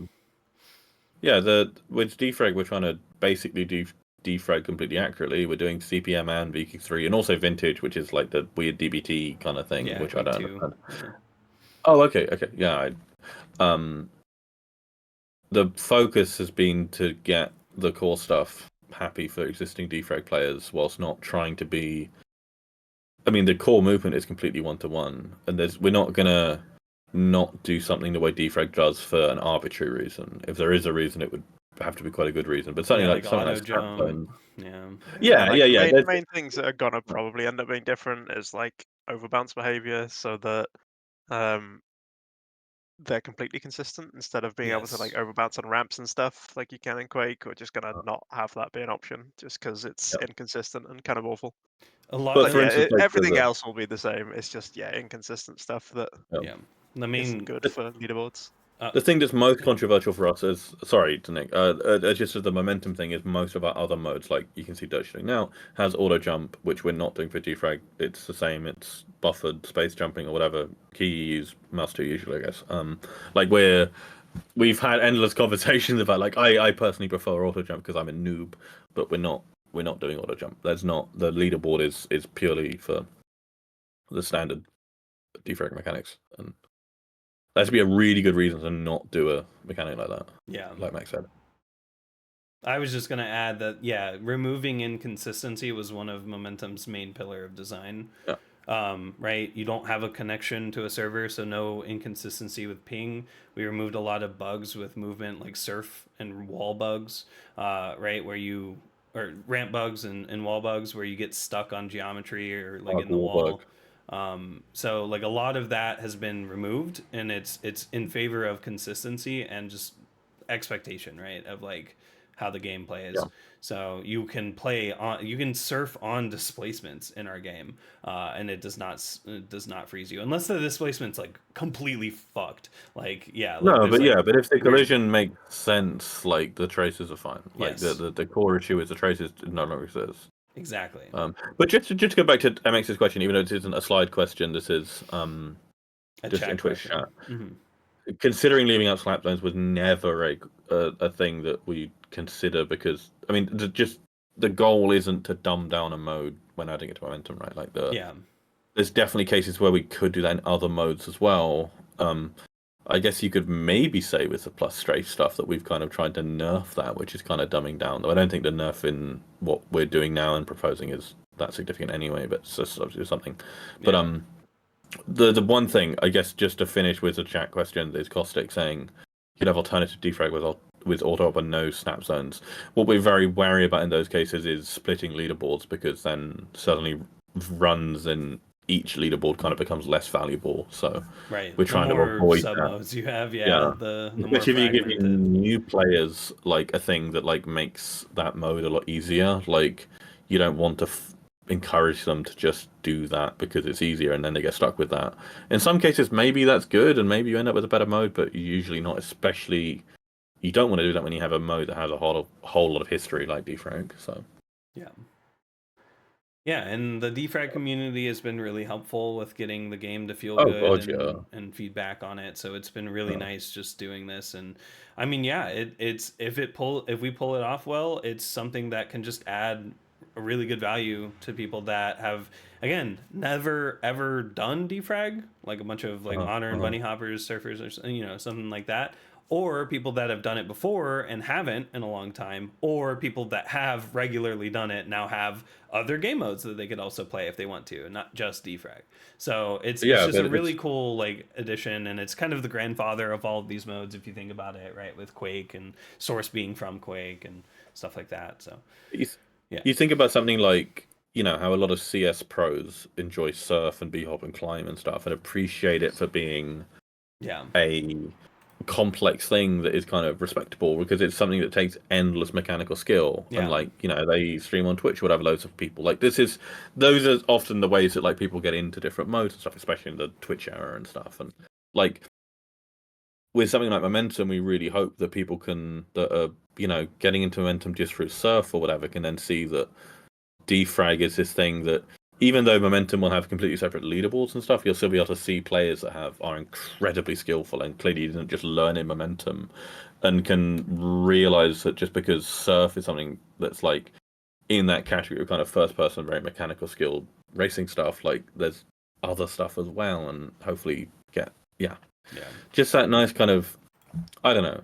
With I got a dog recently. She's a golden retriever Labrador cross. I don't know why I'm talking about this. I'm sorry, but like it's good for the gene pool, to have that kind of like crossbreeding and stuff. And so maybe to some extent, Momentum is just a kind of crossbreeding experiment for different game modes. I don't know what the fuck I'm talking about. We're talking about it in terms of animals, not racism. Anyway, there's it's Gorilla. It's definitely a good point to move on to the next question. All right. Sorry, it's all good. Too weird. Okay, all good. Alex Oxygen, can we get leaderboards per game mode? I want to set records in ABH or conc game modes in Defrag maps. Yes, you can. Correct. Yep, 010. 010's the first version that's going to have this. Very, very excited for this too, because yes, a lot of cross-pollination there of... That's a better way to put it. Yeah. But cross-pollination, not cross-breeding. Yeah. There's a lot of breeding that happens in Momentum. There isn't. There really isn't. It's a pretty... Just wait until you play hard maps. Mode. Yeah, you get fucked pretty hard on some maps. So anyway, So basically how our leaderboard system's going to work mixed with our map selector is we'll have two tabs. There'll be the ranked maps, which are just maps that are really, really, really good quality, are fun to speedrun, whatever. And then unranked maps, which are maps that, maybe have non-standard gameplay, kind of gimmicky, but are still playable. But we don't really want to award rank points for the overall game mode leaderboards. Right. And then we'll have a third category, which would be hidden maps that every map kind of falls under. I think there was a couple game modes where we weren't gonna mix, like B-hop and surf. You can't play surf maps in B-hop. Yeah, that's still the case. Yeah, those won't even have hidden leaderboards. It's 100 tick surf at that point, which will have like a category. Yeah. So every other map will have a hidden leaderboard that you'll only be able to see if you join that map on a specific game mode. So if you join a random conc map in the RJ game mode, there'll be a hidden RJ leaderboard that You won't be able to access from the main menu or anything, but if you join the map in that game mode, it will appear, and you can set times, see your friends' times and whatnot. Yeah. But also But yeah, we can we don't promote. promote playing that kind of. No, but we can promote one leaderboard to another. So if people are really enjoying playing some random map on the hidden leaderboards and want to have an unranked leaderboard, so that's a leaderboard. You can see those times on a leaderboard, and it will show up in the unranked tab in game, but it won't. Sorry. But it won't give you ranked points for that overall mode, so it doesn't increase how good you are at surf or whatever the mode you're playing. Sorry, I've got the hiccups. Fucking hell. Yeah. Okay. And it's to kind of promote that gameplay, and then we can eventually down the line rank. Like if a map plays really well on other modes, we can eventually down the line rank that map. It's really nice because our ranking system is just like another layer on top of times being set. Mm-hmm. We don't look at like historical data or anything. It's just purely your time and placement on but the leaderboards are so nice in that like they are basically free for us in terms of back end stuff. So we just generate a fuck ton of leaderboards for everything. Yep. Besides the stuff we really don't want, like B-hop and surf on a surf map. Like that stuff we genuinely just don't even make a leaderboard for because we'll never want that or consider making that any kind of leaderboard. Right. But the hidden thing we weren't even planning on doing, this was a thing that Mac suggested a while ago and we have now. Yeah. But the whole point is that we don't want to if people want to just have fun playing shit, we don't want to stop them from doing that. But at the same time we don't want to make the ranking system less important Or devalue the unranked tab, right? Because like unranked tab even then, is supposed to still be fun, and not just be complete garbage in there. Yeah. So this is something where a good example that kind of set this off for us was maybe we should just play this. Should we go to B-hop Coast? Yeah. Sorry, no, B-hop Canals. A-hop Canals for HR2 stuff is A-hop map, which you've been playing A-hop. Should we just play A-hop Canals and then B-hop Canals? Should we, or do B-hop first and then A-hop? Yeah, B-hop first. We've been on A-hop for a bit. We'll get on to other questions by this point, but we should at least maybe just show the world records on each, maybe, because they're quite long, both of them. So, I'm gonna run it. Okay, no, go for it. Yeah, this is a map that's actually really fun in B-hop, but it was initially ported by Ninja, I think, after we upgraded the map size limits. Would have been really hard to do otherwise. Yeah, nice speed, Nick. You're doing decent. This kind of made us think about how we want to do different leaderboards for different maps. This is actually a kind of complex case because this map is different from A-hop Canals because they have different amounts of water levels. It's also infinitely better than A-hop Canals, specifically because it doesn't have any water. Yeah. So I think A-hop Canals.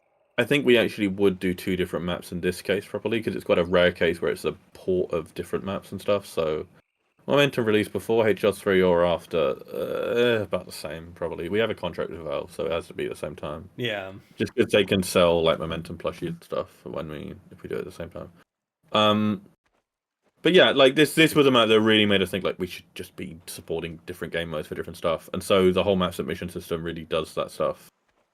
It's not something that's massively kind of slowed us down, though it has made stuff a bit more complex, but it's something that really future-proof stuff in a nice way, and so we can always. The main thing is like ranking a map. For one, it allows us to make like really low quality beginner maps, not allow some of those mappers to get their maps in the game, but not necessarily be ranked, right? So it's hopefully a good way to encourage some mappers without lowering the quality of the ranked map pool. But also, it just allows random experimentation and stuff, and that's something that's really hard for a game like this because it's really easy to over-engineer systems like this. And with this, I guess we have over-engineered the system so that we can allow stuff like this. We can allow all these different. The crouch. Yeah. But no, this was I'm so happy with the multi-game mode system because it's kind of a kind of programmers. It was originally what 2.0 was going to be looking into, so I'm glad we were able to kind of just iron it out. Well, 2.0 will have the weird actual mechanical changes was the plan, right? But the main thing when it came to doing map submission was, well, in some cases it was motivated by stuff like Defrag, where you have two different variants of one game mode. Yeah. CPM and VQ3, where CPM gives you just considerably more strafing control in terms of S-strafing. I'm not a Defrag player, don't quote me on exact mechanical stuff. Oh my god, don't lose your speed, Nick. Oh, you did. Okay. I'm like the worst part too. What? Yeah, you gotta. That's like the worst place for your speed on the map. But so we knew we wanted to do VQ3 and CPMA and like allow maps, the same map, to have multiple leaderboards, and then there was other maps that also worked quite well for that. So it did add some complexity to the map submission stuff, but also we decided on that quite early on, and so it was quite helpful. And I have to say, it was basically me. I spent a really long time making that whole if matrix. For those that do a lot of SQL stuff, doing the whole table design and stuff like that, it's just you just change table design. One thing becomes many to one or whatever, or one to many. Who fucking cares? It's just changed a bunch of stuff. It was fine. So you can notice I'm not getting stuck on like anything, and these are all displacements pretty much. Yeah. This is the work of Rio on our team, doing a lot of awesome stuff with fixing a lot of how the game traces, like does collision tracing. Yeah. And so yeah, and now we have. Oh my God! What? Okay. Almost. That was almost nice. Yeah, damn it! I thought it was gonna still be down. I forget. Like the AHOP map is like that. Displacements are generally really janky, but also I think how. They're not they're not in Quake, right? Displacements like how you do traces in a BSP format. No, I think displacements were source. Were they? Yeah. There's patches which are somewhat that's true. Yeah. Terms, but yeah, not quite the same. Oh wait, yeah. Why didn't I just go through the? Sorry, I'm gonna have to BRB for 2 minutes. All good. Oh no, I knew this was a risky play. Fuck. Should we move on to the next question? Yeah. Yeah, absolutely. Yeah, I'm really excited for 010 and just seeing what people end up playing like different modes on. Yeah, let me tab out of here and hit this. Oh, okay. Pretty good question. CrazyAl asks, play Defrag? Question mark. Yeah, I guess we could do that. I could show it off after I beat this map. But yeah, like the goal, right? Or I guess what showing off this map was showing is there is two version. There are two versions of this map. But yeah, like having just one map where two modes can play on it is really important, and we want to have like filters and things for mappers to be able to like selectively, turn on or off entities based on game mode if they want to do multi-mode based design. Oh, okay, that doesn't move. So yeah, like this map, I guess the water is a little more complicated because that's not really an entity. That's actually a BSP like level thing. So yeah, having that be toggleable is a little difficult, I think. But yeah, like it'll be really cool to see just like what kind of like crossover like modes on maps we get. So, all right. Is there another question after Al's? There should be a couple more. Okay. I've closed the thing. That's all good. That's all good. Let me beat the map. We'll go to a defrag map. Somebody can play while I answer the last couple of questions. There's Nathan still here. Bully him to play Defrag. Damn it. Just losing speed a bunch. Okay. And that is canals. A very long map. Oh my god, I saved a ton of time at the end there. Anyway, yeah, this is our, by the way, this is our end of run screen made by Tom as well. The goal is to have kind of like a live split panel that you can compare, right, against any run. Right now it's just your PB, but down the line, yeah, we want to allow people. Wait, why am I jumping when I'm scrolling? That's funny. It should be eating the input, but that's weird. Okay. Let's play some defrag. Run canals on defrag? Do it. Okay. Nathan's on Ash. If you want to spec that. Yeah. Nathan's yeah.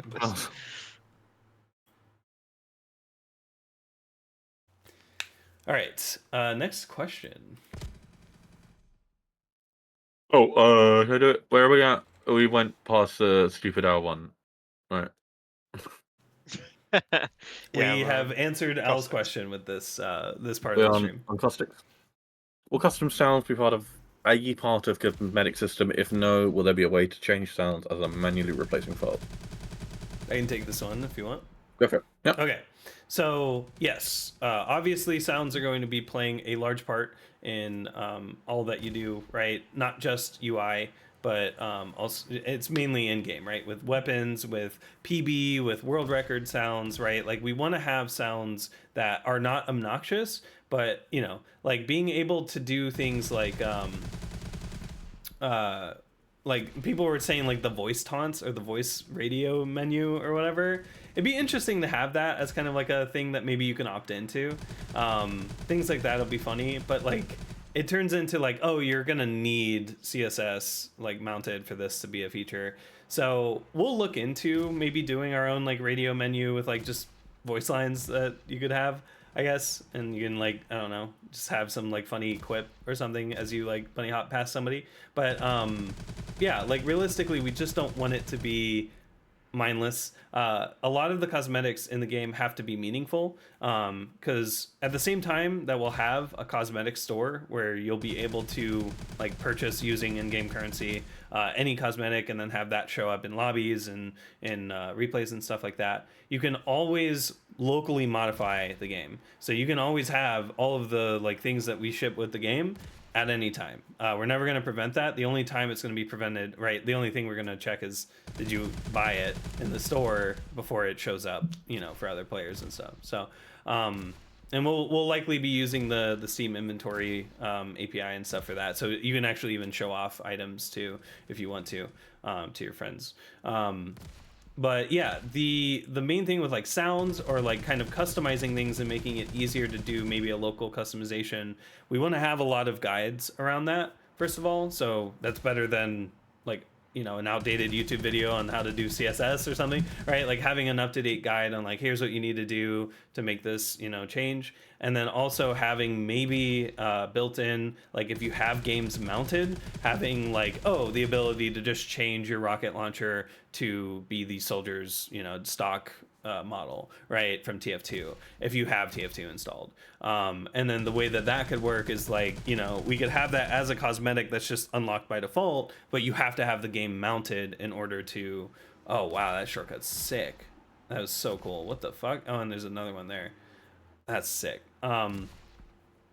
Anyway, yeah, so yeah, defrag gun sounds will be something that we'll work on improving as well.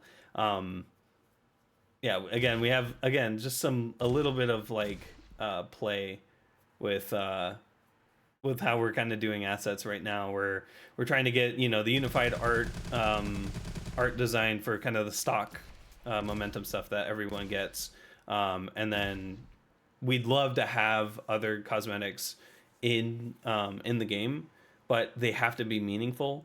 And I am not a big fan of like skins. Like skins are just such a low effort kind of like cosmetic in my eye. I'd rather have sets. So like one of the set ideas that we have is like for conc or for sticky jump, you could have like hedgehog explosives where it's just a little cute like hedgehog that like shoots out of your sticky launcher instead, or you throw a hedgehog and it explodes on you or something. Things like that, where it's more meaningful, right, than just like, oh, the conch has a red outline. I don't know. Well, Or some... I prefer that because I think that's less obnoxious, but at the same time, I think it's better to not have skins in Fortnite. So, yeah. But the obnoxious level, right? You got to balance that with like, it's got to be meaningful. So, Yeah. like We had don't a big want it to argument be recently. super obnoxious, but we do also want to have like something worth grinding for different people's interests, right? Not everyone's going to want those hedgehog explosives, and that's fine. That's why our cosmetic system will be a store, so you can buy the things you actually care about in one. We had Wallace from Wallace and Gromit as the player model at some point. Yeah. Well, we can, but also because that's a legal constraint. But no, we had a big argument recently about player models and if there should be custom player models, and I don't think there should. But I'm gonna keep fighting people and we probably will do custom player models, I guess, because everyone else seems to want them, but I hate them. I just think they're really naff. They just look like shite, and are just ugly. And I like the little subtle things, but at the same time, I also don't really care about cosmetics because I I think just want to work on doing 010 custom player models but no attachments might be the way to do it. stuff.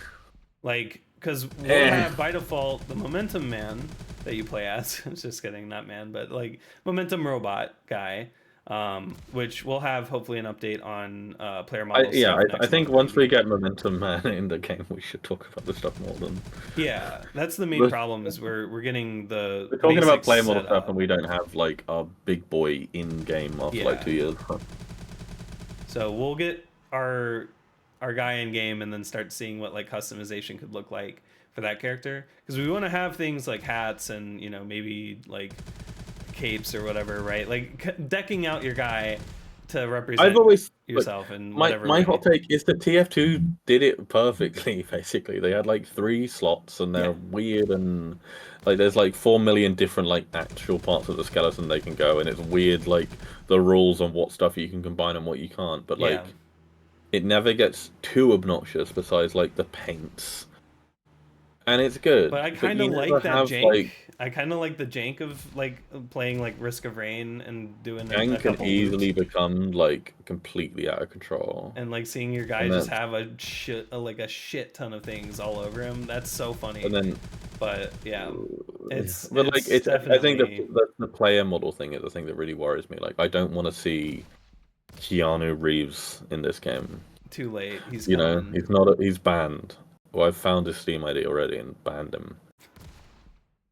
Player model doesn't really matter that much. I disagree, Roady. I think if you're in a lobby and it's full of like fucking memes, I don't want that. I'm probably like of most people I think disagree with me, but I don't like the idea of custom player models. But also, it doesn't really matter that much right now, so who cares? Yeah, I mean that's the main thing is like we'll be ironing out and trying different things. I mean we still need to kind of identify what we want cosmetics to be that you can actually purchase. Yeah. And yeah, and we'll see how it goes, because yeah, player expressions, like my view on this, like I want people to be able to have like funny like stuff too. But the main thing is just like we have to make cosmetics like worth like paying or like grinding for, right? Like they have to also, be valuable. And if it's you have all to just make kind them- of like pointless stuff of like player models that you don't ever want to do because you just want to customize your momentum guy, like that, that's where we gotta kind of find a good balance. But also, you don't want to have so many dog shit models that like everything loses all value, right? and that's a And concern we'll we be have because we very don't have that many modelers. we'll be very careful. It will be open to the public. I'd like to use the workshop for this kind of stuff. Look at like kind of 6 TF2-esque, where it's where you're creating something and can vote on something officially TF2 is a being really added to big the game. So that's kind of the goal there, is we want to have oh nice, he got the skip. That's pretty beautiful. Also horribly difficult. Anyway. Yeah, you can't have a boat player model. Yeah, right. Like that's funny. The original days of lobbies, I allowed the model string to be networked, so people were spawning in as the map BSP, or like spawning in as like a helicopter from Half-Life 2. Like that's funny, and it's like it's funny to do shit like that. And maybe you can have like an unlimited mode where it's like you kind of opt into seeing shit like that, but like. Yeah, realistically, it's just a matter of finding out, because again, we're not making money from cosmetics. These would just be cosmetics added for just fun, right? Like just to have for fun. But me and Travs have very different notions of fun. Right, yeah, and so like there's gonna be things that I feel like won't really connect well with a lot of the team, but it would be something that the community wants or something, and we'll have to look into adding it. Like again, that's what like servicing and working with the community is going to be like. So we can't just shut out things entirely. We have to see people, right? See what there's what they want. If people want terrible stuff, we don't have to give it to them. But, no, we don't have to give it to them, but we have to listen to them. Is the main thing. We don't want to prejudice like people's suggestions or like things that they want. People that are like older. Anyway, look, I'm always an ask about cosmetic stuff, and it's I don't know. I think cosmetics will be fine. So yeah, just Yeah. no like Homer Simpson, unless only I can be Homer Simpson. Okay. Yeah, official stuff will likely not be IP infringing. I would love to do crossovers though, to have like, Oh. like in some capacity crossovers with like other games that are similar, so like Trackmania or something, right? That'd be really cool. But that's a whole bucket of worms that don't want to Yeah. It's definitely the saying. Yep. Whole Yeah. bucket No. of worms I I don't mean, want to just gobble just if down right now. Yeah. Anyway. yeah, you don't have much experience with buckets of worms, clearly, Nick. Yeah, no, I've only been fishing once. The only fishing I've done is in RuneScape. No, yeah. So I'm looking forward to expanding out the cosmetic system, coming up with categories that would make sense to unlock. Obviously, we don't have a ton of cosmetics. It would be something that we would really want to get like community input on as well. So before we even drop a system or anything, I really want to just ask you guys what would be meaningful to have and things that you would want to have in a lobby or in your replays, right? Because we don't want to detract from what momentum is and like the gameplay of it. So, but having the hot dog knife where you're just twiddling a hot dog between your fingers, I like that. That's really funny to me, and I really want that. Like that kind of level of goofy is like perfect. Like just kind of like everyone's gonna have the hot dog and just like a hot dog like going between your fingers as you serve. I don't want everyone to have the hot dog knife. I mean, they have to work for it. Obviously, it's gonna be expensive. They have to work hard. Yeah. Okay. We're gonna set good prices for it. But just high prices. Yeah, that's the thing. Is like it's really just to accent your progress that you make, because all of the cosmetics are optional. You don't even need to buy any to do anything. It'll just be cosmetic things. You could raw dog it like I do in Fortnite and just play default everything because it's really funny, like Tom was saying earlier, when you win as default. But anyway, yeah, like I definitely am looking forward to having like easier cosmetics in the game, mounting games, and like letting you just kind of select like the CSS player model if you want. Like it's up to you, but like the main thing around that is it will likely fall back, and we'll have a little disclaimer about this. It'll fall back to just the default, your default loadout. If other people don't have the game installed. And yeah, and maybe doing a limitation there where a custom player model is in and of itself the cosmetic and you can't really customize it. That might be the way to do it at the beginning, and then maybe see if like we could easily add bones to models and like just export those, and then you can attach things to those models or something. Maybe less customization. So Roady says, I hope Momentum does rock, paper, scissors networked over the lobbies. We do that for the handshake. Yeah, so actually, that's how you we connect. do that for authentication. Like if you wanna if whether you're an admin or not is whether you win at rock, paper, scissors. We just do that in the handshake. So. Yeah, you have to beat Valve though. It's crazy. Yeah.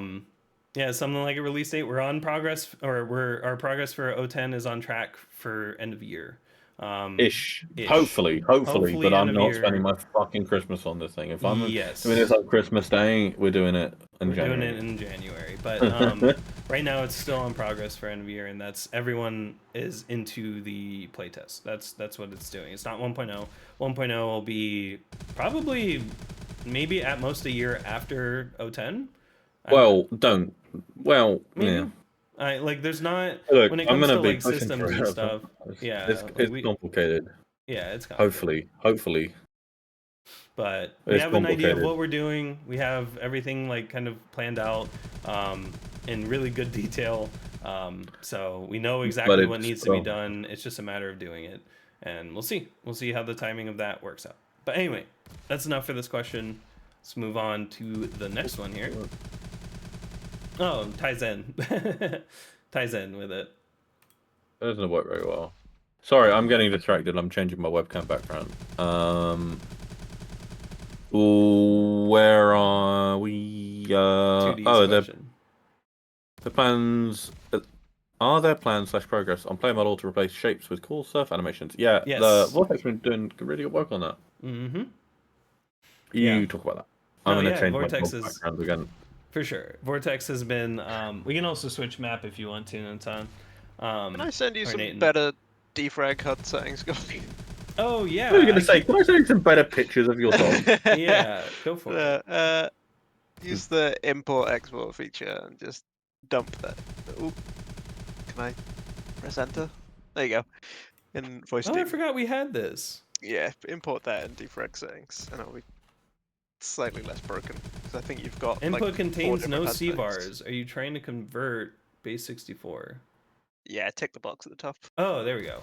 Oh my god. Well, we should probably auto-detect it. Alright, there we go. Close. And now your HUD should be slightly less obnoxious.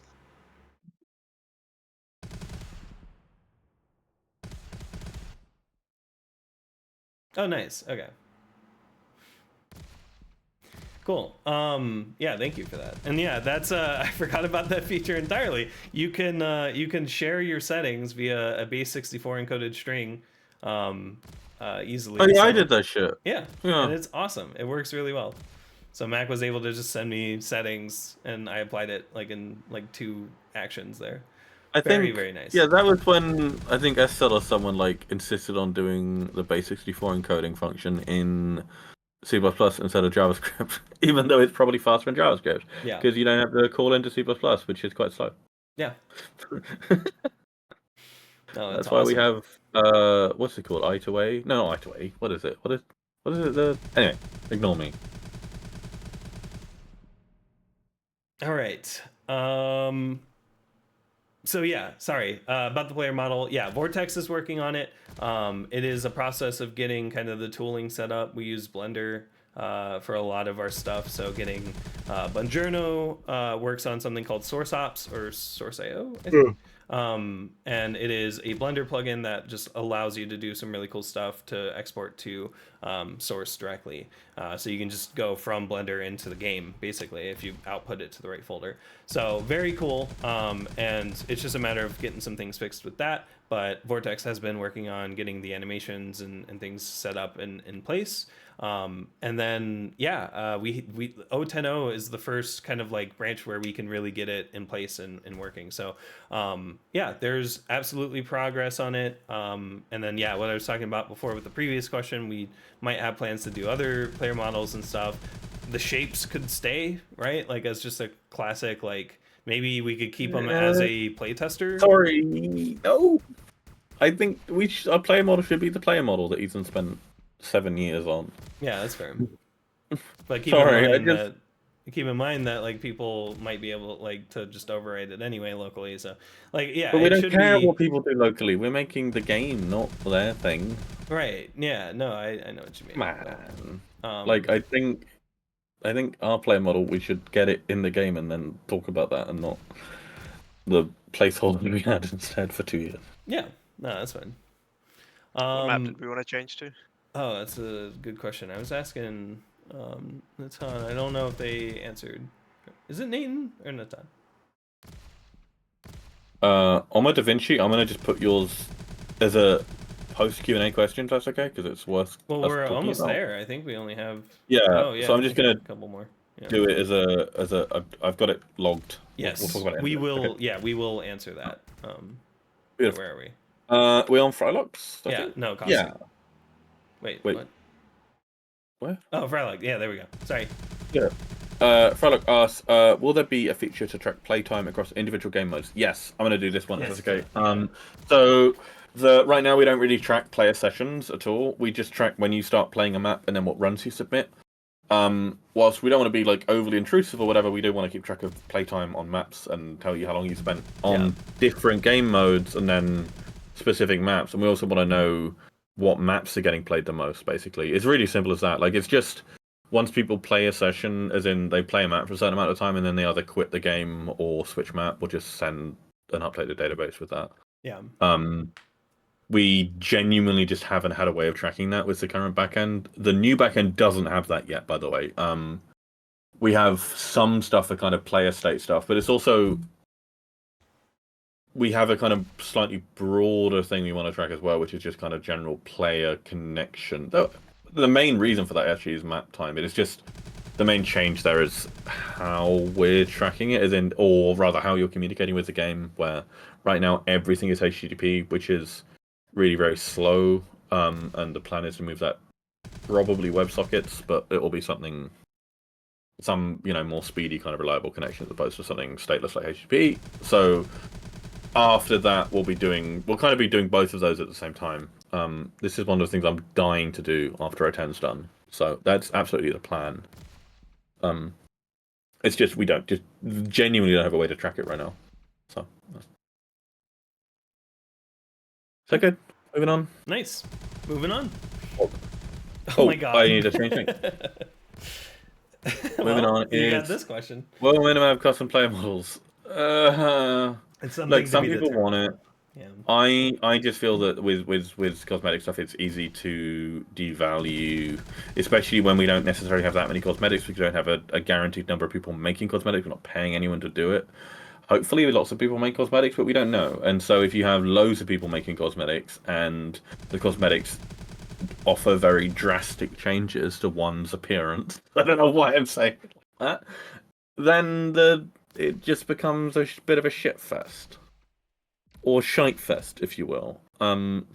So I'm personally really against it. But I'm only one person on the team, and other people want it. So yeah. We also genuinely spent like 5 minutes talking. Yeah, about we this, did just talk a ton about this. So this is our. No, it's just an excuse for me to ramble about it for like a minute more and just Squirrel. How many people have a mentor mod already? Do you know? Check. Hopefully it doesn't make me log in. I made me log in. 1 sec. It's like 70k, right? 80k? Yeah, something like that. Hold on. It's a bunch of people. The main thing right now is we're not letting loads of people in at once because we don't want to break our current backend, and we're working a 10. After a 10, we're genuinely not trying to block people from playing the game. Everyone can play the game. Like, we are letting people play the game as soon as we are like technically ready to do that, basically. Okay, we have 50,594 participants with access and 35,996 people waiting for access. Oh, most people are in. Holy shit. Oh. We're approaching 90,000 people. We've had fewer sign-ups in the last like 6 months. That's so wild. And really what we want is, whilst we are going to open stuff up at O10, we're not going to massively promote stuff. Yeah. And so we're going to give everyone access, but the main time we really want to start getting loads more players into the game will be 1.0. Yeah, Right. we're still going to be attaching like warnings to the leaderboard and stuff, being like, this isn't permanent. Don't grind for times if you don't want them to. I brought up a really controversial question that made everyone yell at me this week about whether we should continue doing that, and I was expecting people to give good answers for why we shouldn't do it, but I was being slightly devil's advocate and annoying, and basically. So if anyone's wondering, like, why don't you just release it completely and make the leaderboards permanent? Join the momentum team and then ask in the general team channel, and then go to sleep, and then wake up the next morning and everyone's like, "Fuck you!" Don't do that. We're not doing that. No, it won't like that. But yeah, there are genuinely good reasons. I think. I mean, it's not something we're like being coy about. Like, it's AC really is important, as well as like genuine some different. I think the decisions with specific modes like rocket jump and like edge bugs and stuff, or not edge bugs, sorry, the other shit that's controversial or whatever, like those stuff we do want to figure those out as soon as we can. But yeah, shall we move on? That seems quite. Oh, that was the last question. Okay, sorry. The one you got from chat, I guess. Yes. Yeah, let's jump to omodavinci. No, yeah, we'll go there straight away, which is, omodavinci.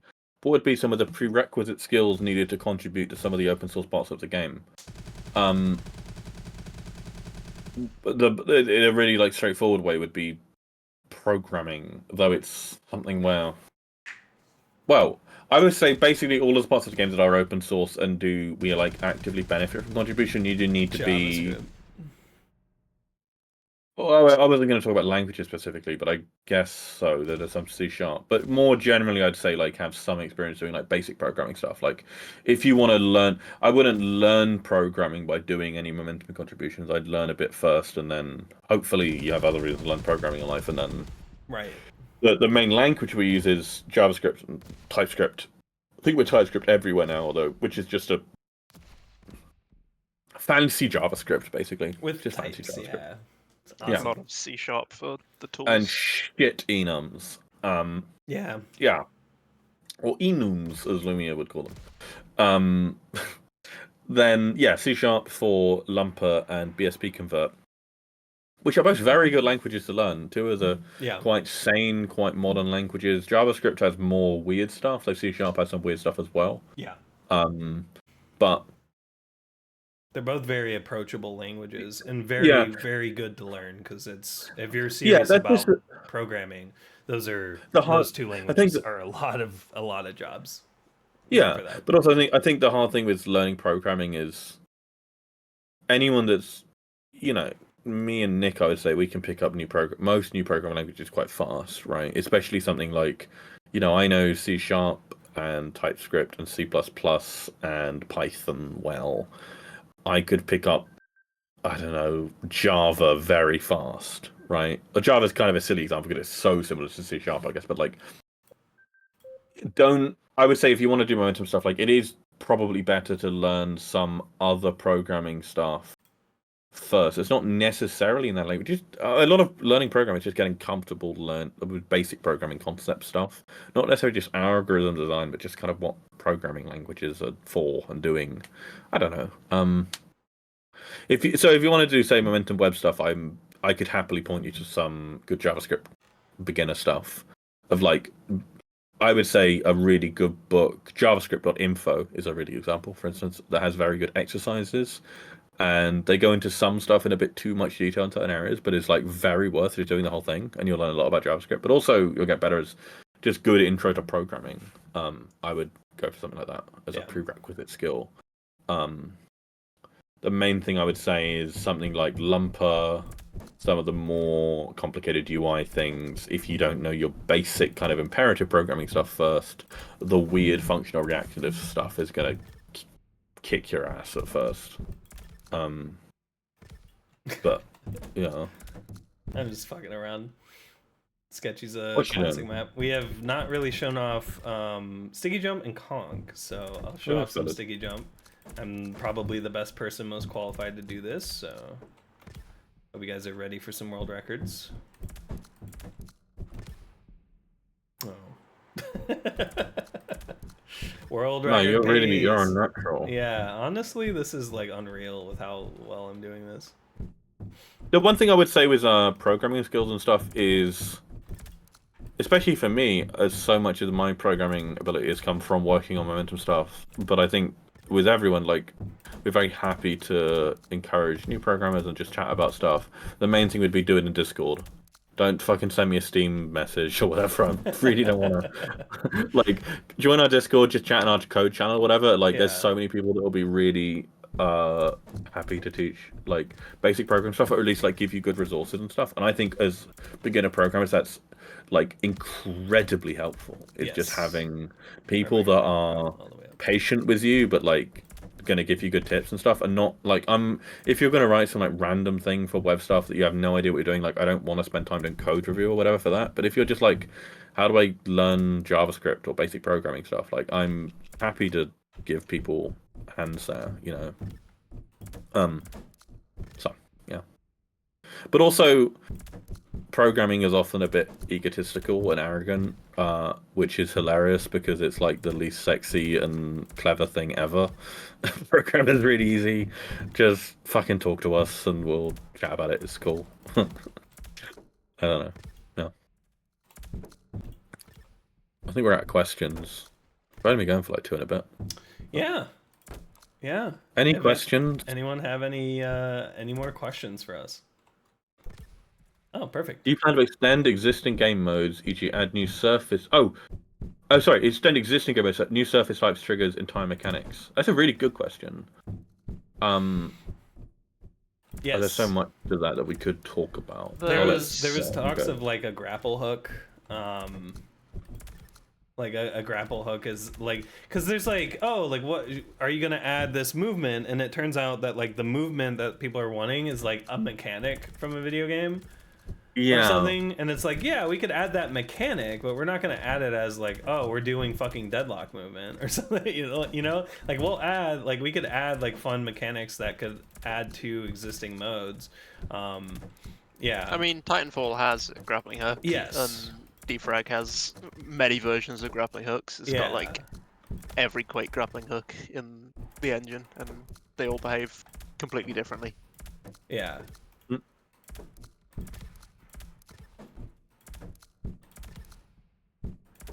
But yeah, there's a couple like mapping things we're adding as well. Like, did someone start working on it already? Was it Funk Reflect or something, where it bounces you in the opposite direction from the brush, so that you can make the floor like a trampoline kind of thing. Bounce, trampoline. Yeah, there's a ton of like entity stuff like that we really think that like more than just one game mode in mind, right, could take advantage of these things. So yeah, we really want to allow mappers to like utilize different mode, and like 2.0 was also gonna like look into game mode mixing and like looking into like taking each of the mechanics and like seeing if they could be like abstracted to where you could have a sticky launcher and then also a hop right, like something like that, right, like where it's like a weapon mode mixing with a pure movement mode or something. So yeah, there's definitely a lot of there's definitely a lot of opportunities to kind of like expand on existing modes, even with existing entities and stuff that we have. And it's not the focus right now and for 1.0, but like after 1.0, it's like, yeah, like honestly, starting to look for like more modes to add. I mean, obviously implementing modes like parkour and stuff, right, that have been, you know, put off for a while now. So like, yeah, like there is post 1.0 content, and it goes all the way to the campaign that we want to release. And then after that, I mean, it's just like maps, tournaments, and stuff. Realistically, right? Like, we're not gonna develop the game forever. You could probably make like spin-offs or something like that. But like, yeah, we could make a surf deathmatch mode with our movement or something, you know, or like not mode, but surf deathmatch like version of Momentum or something, spin-off game. I suck. I suck at this part. I think you can just double and then air strafe. Yeah, strafe. There Just we go. gotta do like a weak double by delaying it slightly. Yep. This is a double air, I think. Or yeah. Yep. I remember this. Oh, this game's too hard. We should make an easier game. Honestly, yeah, I'm done. Let's scrap it, make a much easier game. We don't have to worry about anything. No leaderboards. Is will spec time be tracked as like a separate stat from playtime? So we you can see what the spec could, but I don't think we want to. Oh shit! I had it. I guess would spec time be included in your map time if you spec somebody play? Yeah, I would say it would be hours map time, but I guess you're right. It really shouldn't be playtime. Maybe we should. Yeah. Try to. We can. Cause yeah, it would be good to have more stats around like what exactly you were doing in a map, especially for a mapper, right? If they're curious, if people are playing their map a ton but like not completing it, they could like see like, oh, they're just specking. And it's not like we're gonna have more variants of spec versus playing in the future, right? There's specking, playing, and then watching runs. Yeah. And I guess you could say like no clipping around, but that would just be playing. And watching runs is equivalent, right? Because you're gonna spec the run. Yeah. I guess like specking live and I guess the main thing would be it changes a bit of how we network stuff and. Sorry, MxCraven says MxCraven. Have you seen the trackmania plugin that does attempt, session time, total time? Attempts. We could track and would also be nice to show on the client automatically. I forget if we have some of that already. you know, with something like Surf, where you might just reset if you get a bad pre-strafe, or especially A-Hop is on certain maps, where if you get a bad circle strafe, you're just resetting immediately. Like, you're resetting, like, well under a second into a run. Maybe you have to have a threshold there. Damn it. I'm not getting close enough to the wall. Momentum mod across Catboy Zoom. Yeah. Of course. Well, Catboy Zoom is just baby momentum mod. Yeah, it is. But also Catboy Zoom is great, and you guys should check out Catboy Zoom if you haven't. It's a really Made cool... by False and Bray on our team. Yeah. Bray was here already, and then she had to go make a burger. And it's taken her Typical. 3 hours. Yeah, she's not back, and she had to see a monkey in concert yesterday. Oh yeah, she went to the Bonobo concert. It's very, very cool. But I think attempts for first completion is the...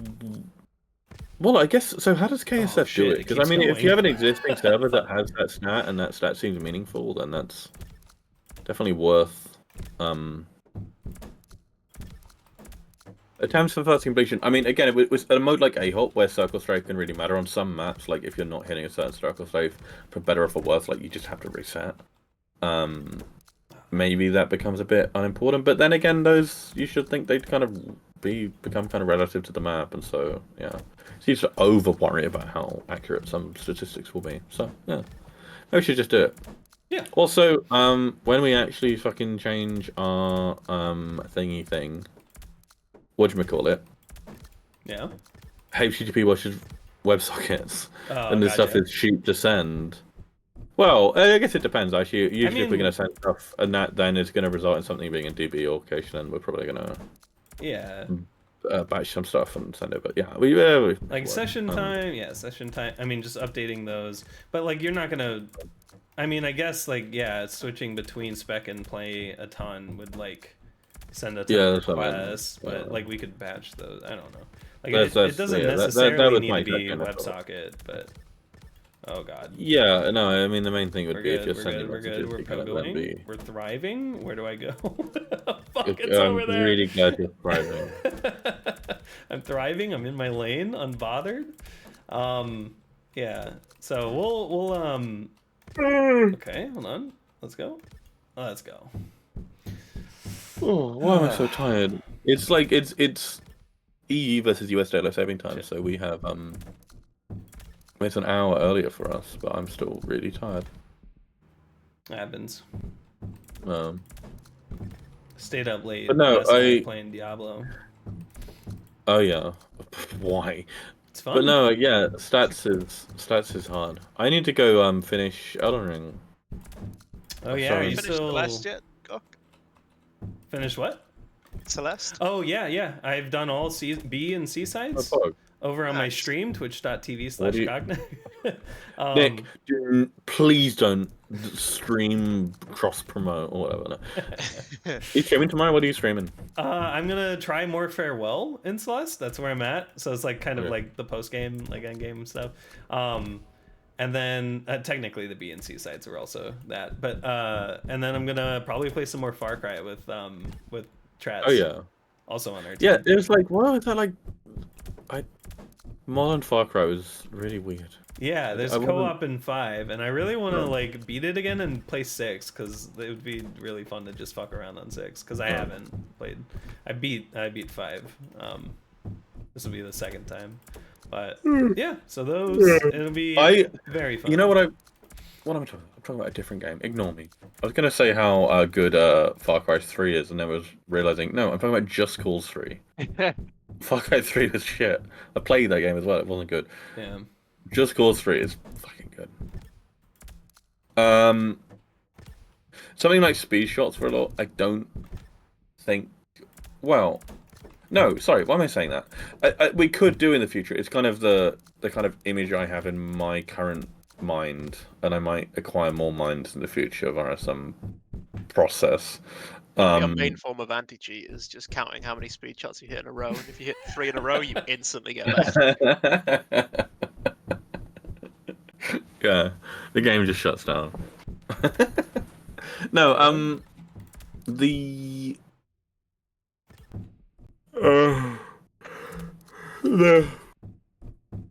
like more specific tracking and stuff. I mean, we really should be thinking broadly about stats. Stats are...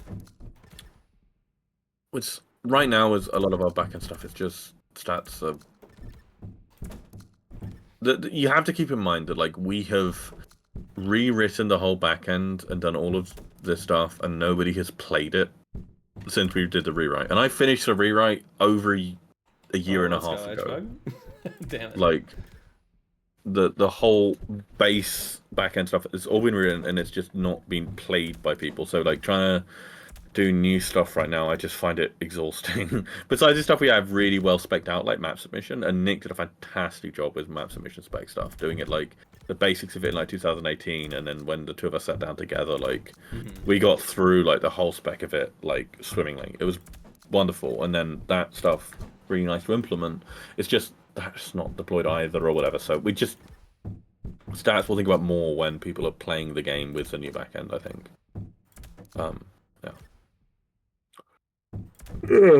Also, let's fucking sequel now.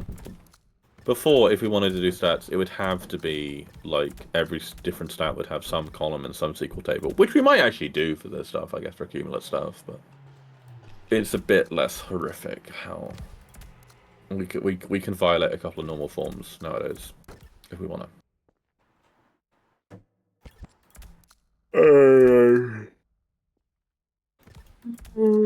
Sorry, I'm not snoring, yawning. Snoring. We got any more questions? Anybody have some burning questions to ask us? Please. We're so interested. We get paid to be interested. Yeah.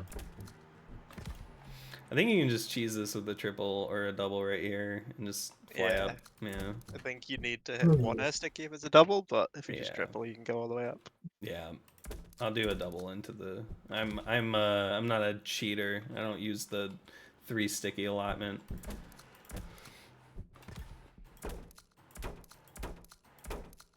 Fuck. I just didn't know where I was going up. Alright. Let's try this again.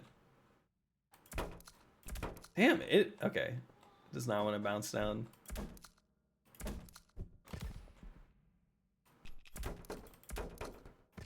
Yeah, I don't know when to shoot it when going vertical. Alright, let's just do this. Do you have vertical speedo on? Yes. Oh, it's total speedo, it looks like. Oh. It's usually around is it 1,000? Okay. Or 900, I don't remember. Something like that to shoot straight up. Eating. Oh, I guess, yeah. I guess I could shoot it straight up. Let me try that. 1,000 to 1,100. Okay. Makes sense. Oh, yeah, you can just use the wall, too. It's probably even easier with the wall. Maybe not. Okay, maybe not. It's a little harder. If you're on top of it, you can at least, like, kind of launch up. We should get new people to do timestamps. We can get it really accurate and let people know that this is just not talking about anything. It's just Nick jumping into a wall for like 15 minutes. Yeah. Don't have any more questions. We are like, you know, what is that term? Bounties of knowledge. Oh my god, what's your favorite album of all time? Fucking hell. What a question. Oh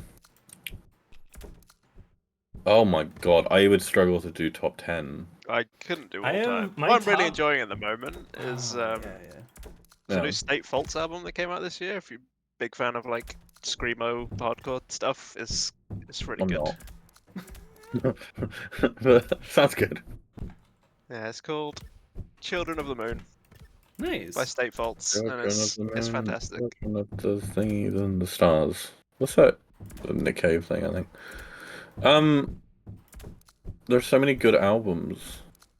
My top 2, probably for me, is Cage the Elephant's Melophobia and Pendulum's In Silico are like my top 2 albums. Like I could listen through both of them like all the way through and be more than content. We would in the meeting earlier. Happy was talking Oh about yeah. his like he's got No. a muse or something Yeah, he's got a something muse to make music. Like that's what he to make means with music. muse. Yeah, But so there's a and band and named Muse that I also like. people know who Muse are, Nick. The point is Nick misread it. Was like, oh yeah, Happy something about like my muse and me are getting back together or whatever, or Muse is getting back together, and Nick genuinely got excited, being like, "Oh my Yeah, god, I'm a little like it's still so high from last night, so sorry. Yeah, I got really, really like happy. pretty." What's your favorite Pricemaster price? I would say the 500 one actually is the most like. It's the one where like, what's the price of booming. this like crucifix or whatever, and he's like, five. No, no, no, we're not talking about the video itself, Nick. It's just the specific prices. Gotcha. I would say the favorite price master would be the 500 one. $500. Do we Big have it one. still? We Oh, that's scrapped Oh, all the we got rid of snowboards, it. Yeah, unfortunately. That's yeah. fine. Favorite album of all time though, maybe Magnolia Electric Company because it's I don't know. Yeah. There's too many good albums. It's a problem. I would say Giant Sand, Core of Enchantment. Shore of Enchantment, if you've not heard that, is a fantastic album. An album I've been really passionate about lately is The Noise Made by People by Broadcast. I'm looking through my Spotify right now. I'm thinking about. And if I can pick three at once, I would say the Swans trilogy in the mid 2010s is. Even if Anthony Fantano also gives it a 10, I don't give a shit. It's genuinely the best rock music ever made. But no, if you see me stream, I play this stuff a lot. The To Be Kind is ridiculously good. Is that a PB? Yeah. Indeed it is. Huge. Where am I placed? Like 600? Holy shit. There's so many players. Oh my god. Why am I not top 1? What the fuck? Anyway. Yeah, I love the main reason I'm making this game is because I want to play every single one of these modes. 9 months ago. Holy shit. Happy PB baby, I guess. No babies. Anyway, that's sticky jump. We shut off rocket jump earlier. Let's go do some conc. Of course, it's conc. Oh, whoops. Oh, we made it. Okay, you right click to only select one. That's right. Okay. Favorite song from a genre you don't usually listen to? Like I listen to most genres. Oh, I don't really like pop. Most Yeah. pop is kind of garbage, but Dua Lipa's Well, that's the thing with pop. It's like there really is. I mean, what's the song Charlie name? XCX is genuinely really good. Or like I like Brat. In a way, I'm. In a way. Well, I don't know. It's not. I've not put it back on that much since. Didn't have a like, Brat Summer. No. Let me see what it's called. Hold on. It's in my library, but I just forgot the name. Is it Hypnotize? Maybe Levitating. some That's it. like. Oh wait, no, maybe not. Maybe metal. Like I don't listen to very much like metal music. So maybe something about like Sleepy Time Gorilla Museum. Let me see. How do you search? Okay, There we go. Yeah. The Companion by Sleepy Time Gorilla Museum. Hallucinate by Dua Lipa is like honestly not a bad song. There's loads of pop music that's good. It's just it's made to be good. It has to be good. I don't. Yeah, I just don't tend to come back to that stuff that much. Exactly. Like I tend to go more alternative rock, EDM, like I'm all over the place with my taste. Like my Spotify like songs, which is just the only thing I use to play music. Favorite bit of piece of classical music? I'm getting shanked right now, guys. Oh my god, KJR is murdering me. I got a PB, KJR. Leave me alone. Favorite piece of classical music? Come on. Yeah, let's. Oh damn it! They're getting in the way. Yeah, we have a knife. This is our knife. People hate it. It's great. There we go. We used to spawn blood, but then realized that that's kind of dumb and won't make sense as we're gonna be a robot character. But, yeah. But I can't alright, wait let's to add see. the bicycle model in so that that can be my view model.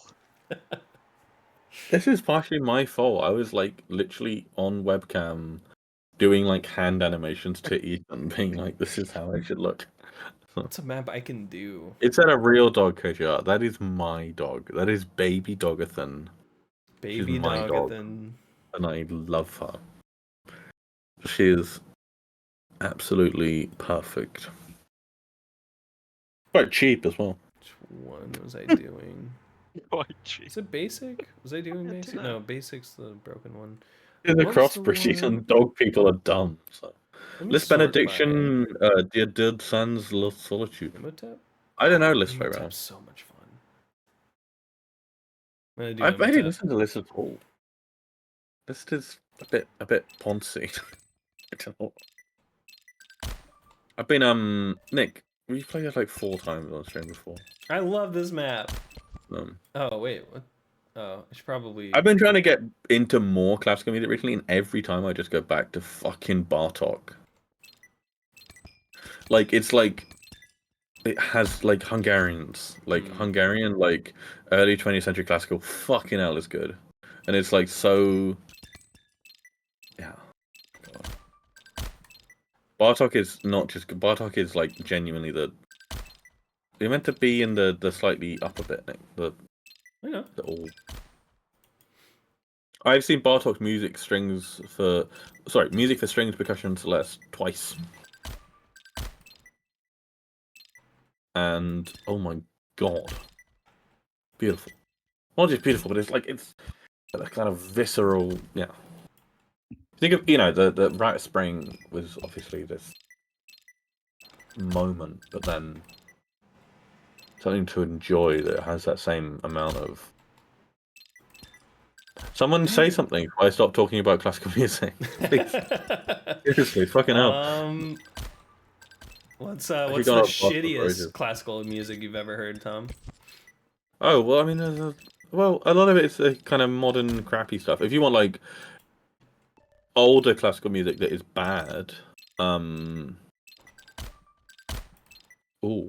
don't know. I feel like I used to have an opinion on this stuff, and then I've not thought about it in 10 years. I don't care. I'm an adult now. I don't know. Fucking. What's your top 30 Vivaldi songs? I've never listened to Vivaldi. Like I don't know. I don't know I don't get the appeal of the Four Seasons thing. Like it's okay, but if you think of like Vivaldi and Bach are probably like similar in like popularity on Spotify or whatever, but I mean Bach is genuinely no fucking in terms of life-changingly good. It's like right when that first one explodes.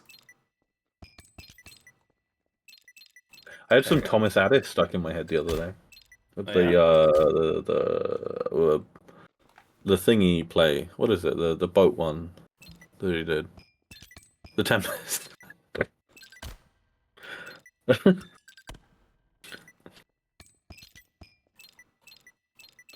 I don't know. Forget. I don't pre-throw the second one here. I think. Yeah, I think I chose this way later. Okay. There's this ridiculous aerial bit that. Okay. Anyways.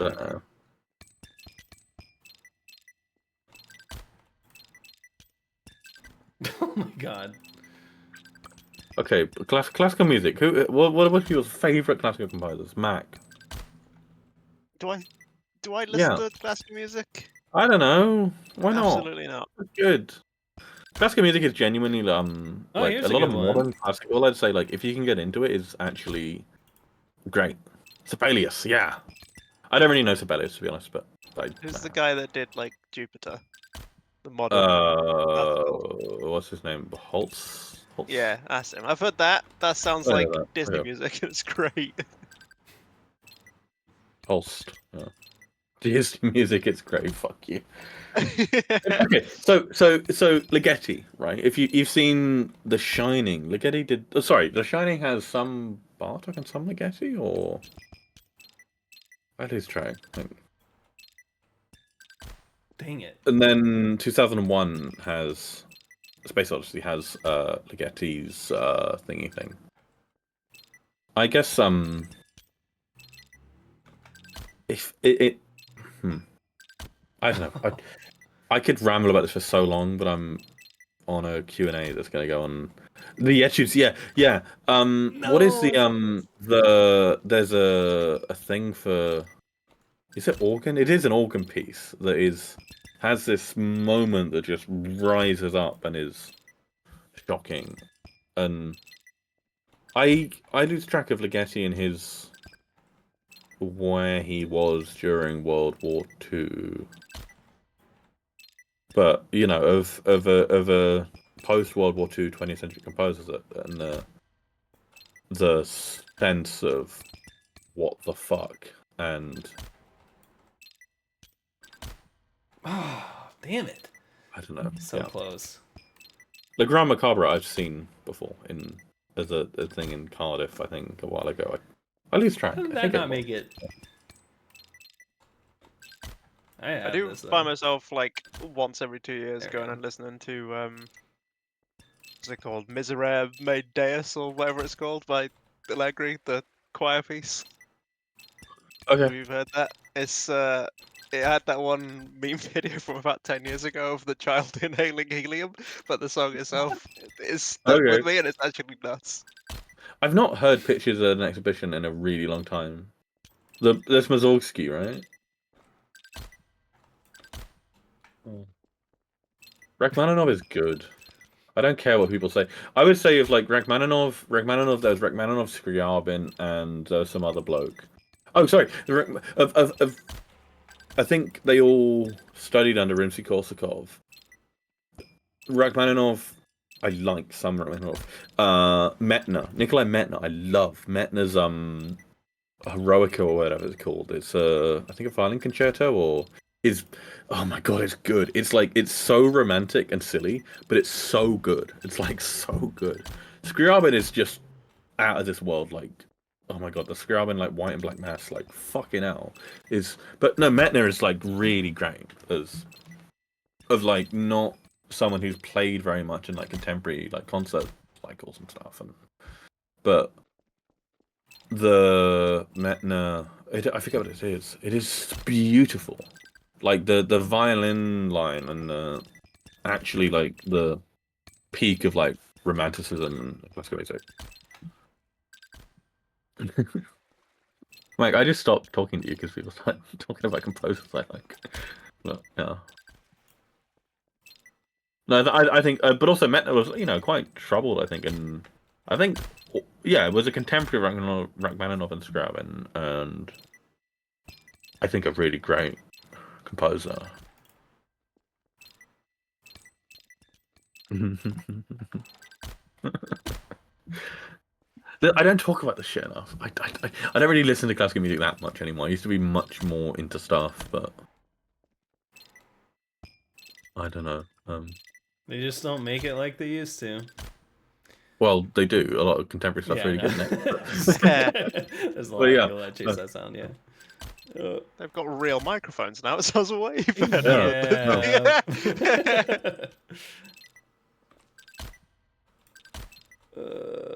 I don't know if I can curve that. Was there a new Mozart that I was really interested in the Chopin waltz that I really liked? I was Ben, what's his name on YouTube? Video of him performing. It's pretty great. But, yeah. The thing with classical music is, I guess we're sort of Ben Lord, yeah, or loud. Talking about it slightly kind of ironically and kind of silly as a kind of genuinely more people should listen to classical music. Like so much classical music is so good and it's like not pretentious and crap, and it's such a joy to get into.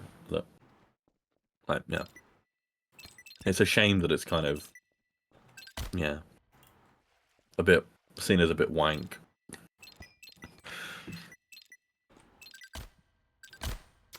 I forget my strat for this. I feel like I used this corner for something, but like maybe something like that where I throw 2, but then I need a third one for, I think, for that last part. Can't you just strafe all the way over the top with 1? Oh yeah, maybe. Hold on. I don't remember how this jump works. Yeah, My- I my- need some my- like, speed though.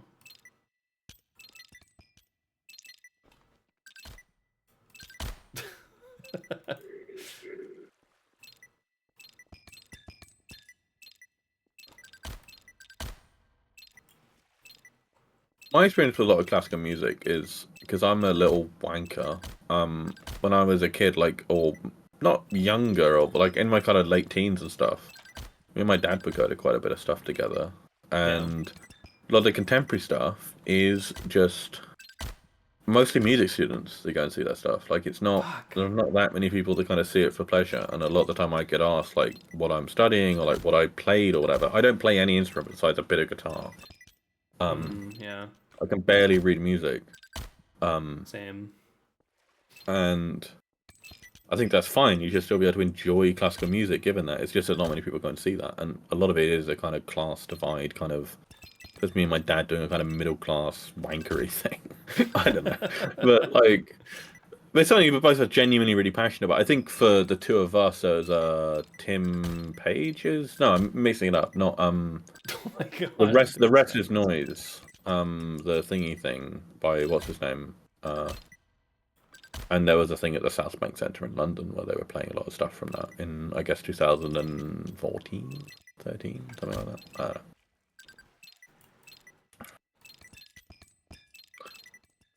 Yeah, there's just loads to it. And I also love the fact that with a lot of great art, you can be completely affected by it, despite it being really old. I think that's cool. I think the fact that Shakespeare feels as incredibly modern as Shakespeare can nowadays is great. It's really fascinating.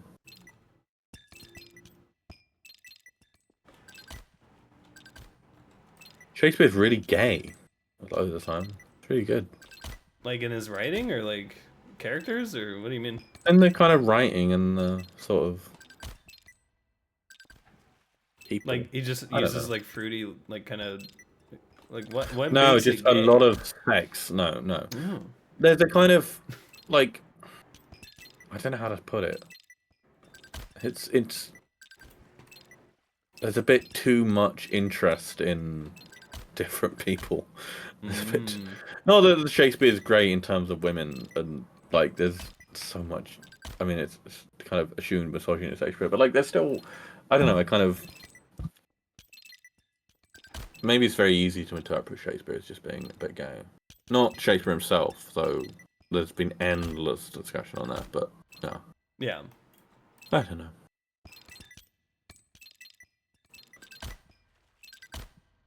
Okay, what about like what's your favorite ska song? I haven't listened to ska since I was about 12. Really. Can I remember any ska music? I don't What even is know like a what ska genre is. that no one listens to?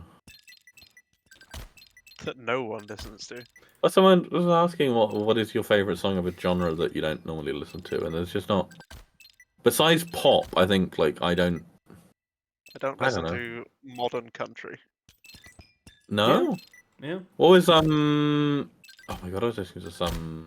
Adrian Lenker. Does that count? I guess that counts. I like a lot of kind of Southern Gothic kind of modern stuff of Jim White, Handsome Family, stuff like that. I don't know. Let's. Is that the I guy would say. from Slide? Yeah, have Wait, you listened who are to you even Scar's talking about? music? Oh, Yeah. so, yeah. Was it Streetlight Manifesto I remember listening to? Chinese speaking. Is that speaking or? Oh God.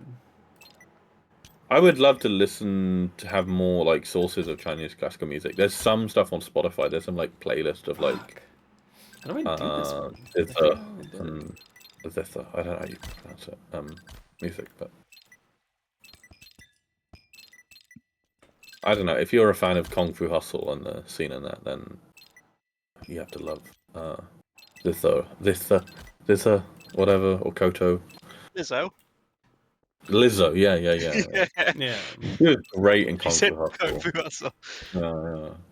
Yeah. I swear we've had another Q&A before where we've just been sitting around as Nick fails this jump.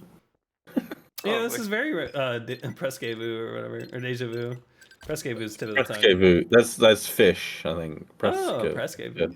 Presque vu, yeah. When you forget about a fish. Oh, yeah. Makes sense. Fuck! I just don't know this jump. This one's the hardest one. I promise.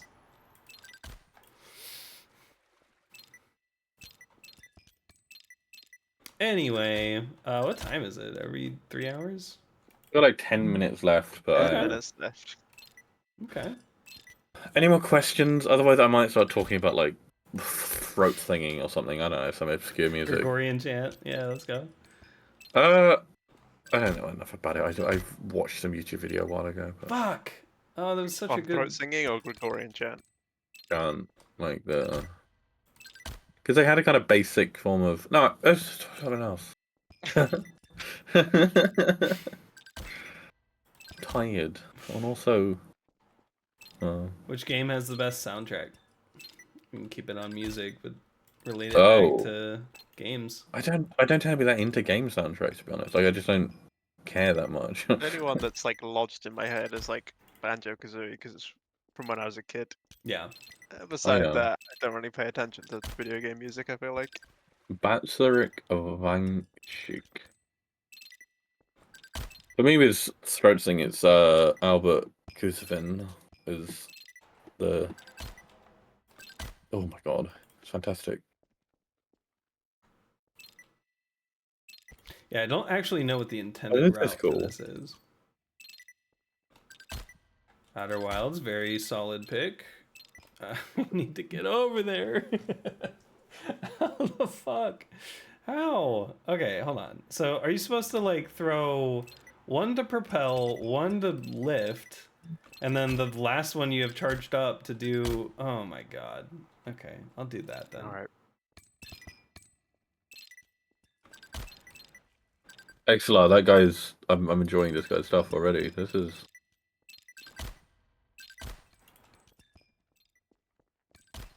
Is it just one? Yeah, I just go over it's with just one over. and then do the Alright. second. But my mouse is double Oh clicking, my which god, makes yeah, I see what you mean. quite hard. See what you mean, I see what you mean. Yeah, I was trying to go from the corner, but I guess I misremembered. I jumped from this corner. But the conch should be further out.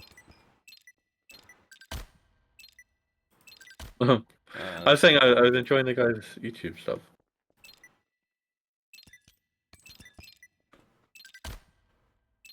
Oh, there's a Yak car, if I'm pronouncing it right, which is Albert Kuzevin's or Kuvizin's, which is a kind of Mongolian punk band.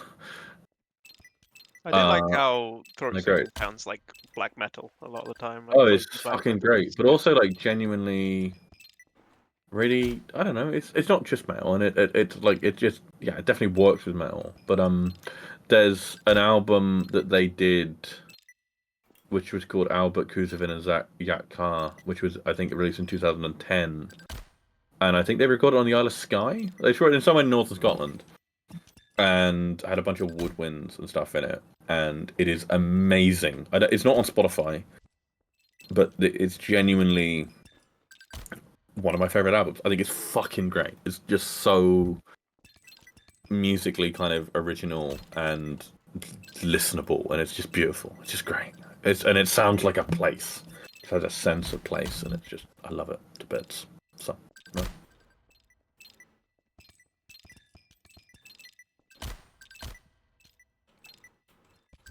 No way! Oh, I have to charge it a little bit later. You're like 5 minutes or 5 seconds behind for me, so I just hear you say that, and then you've not even started the jump yet that I now know you're going to fail. Yeah. Yeah, I timed mine on the third beep, and it seemed okay. Okay. Sorry, Poets and Lighthouses is the name of the album.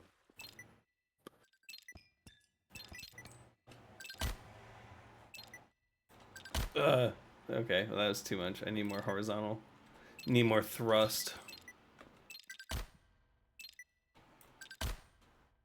Am I right? Okay. You're a bit too early on the prime. There you go. It's better. No, I did throw it away. I threw it under me. All right. Damn.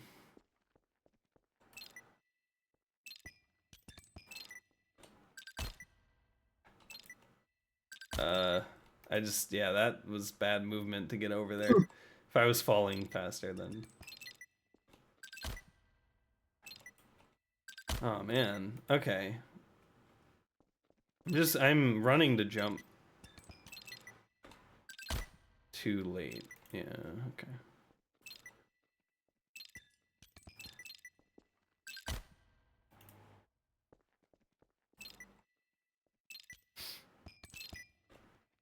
Yeah, this is conc. This is a very fun mode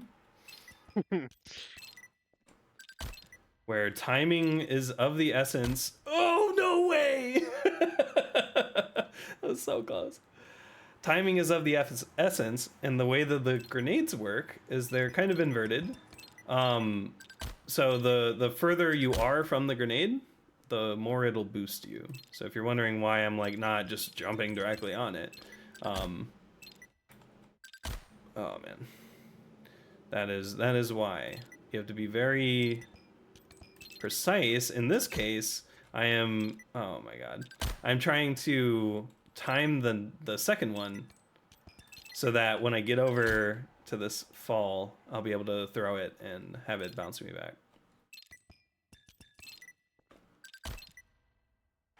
Yeah, see, if I get that much height, that won't work. But yeah.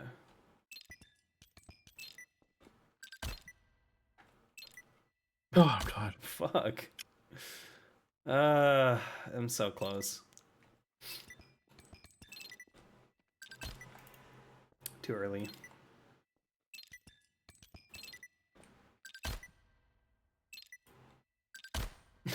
I hit the wall. Oh no.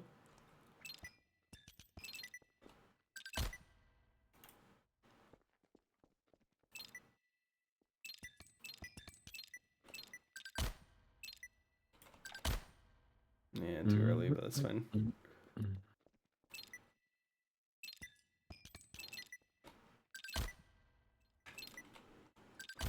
I wasn't close enough to my conc.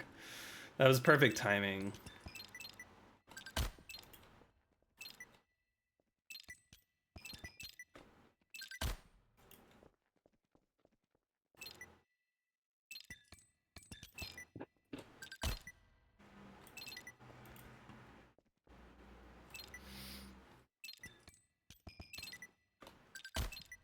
Is it raining outside? It might just be like cold. I'm surprised we've not got fireworks going off tonight. How We had them come? all Yeah, I've not yesterday. had that. We've got the whole Guy Fawkes thing coming up in 3 Oh, days, so this whole yeah. week is fireworks pretty much. And for some reason, now that it's come to the weekend, it's silent. But during the week, there was fireworks every day. No idea why they've decided to just not do it on It's the weekend. illegal. It's illegal. Illegal to do it on the weekend. You have to do it on a work night. Yeah.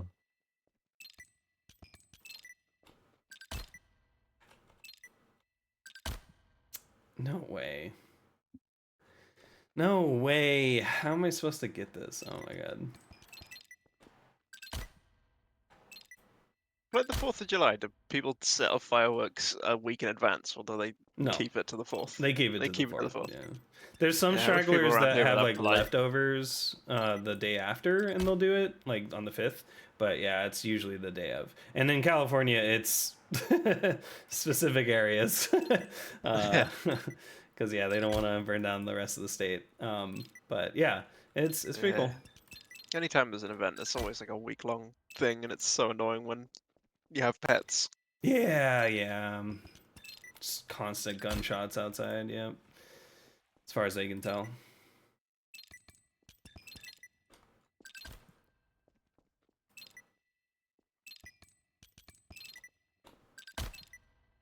I keep hitting this stupid wall.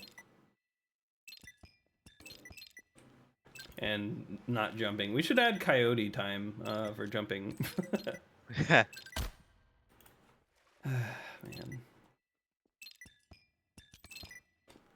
I'm so sleepy.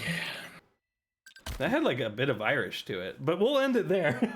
All right, we're like just at 3 hours. All right. We're finally free from the prison of jump 5. Yep, I will grind this map more and be a better player in the future.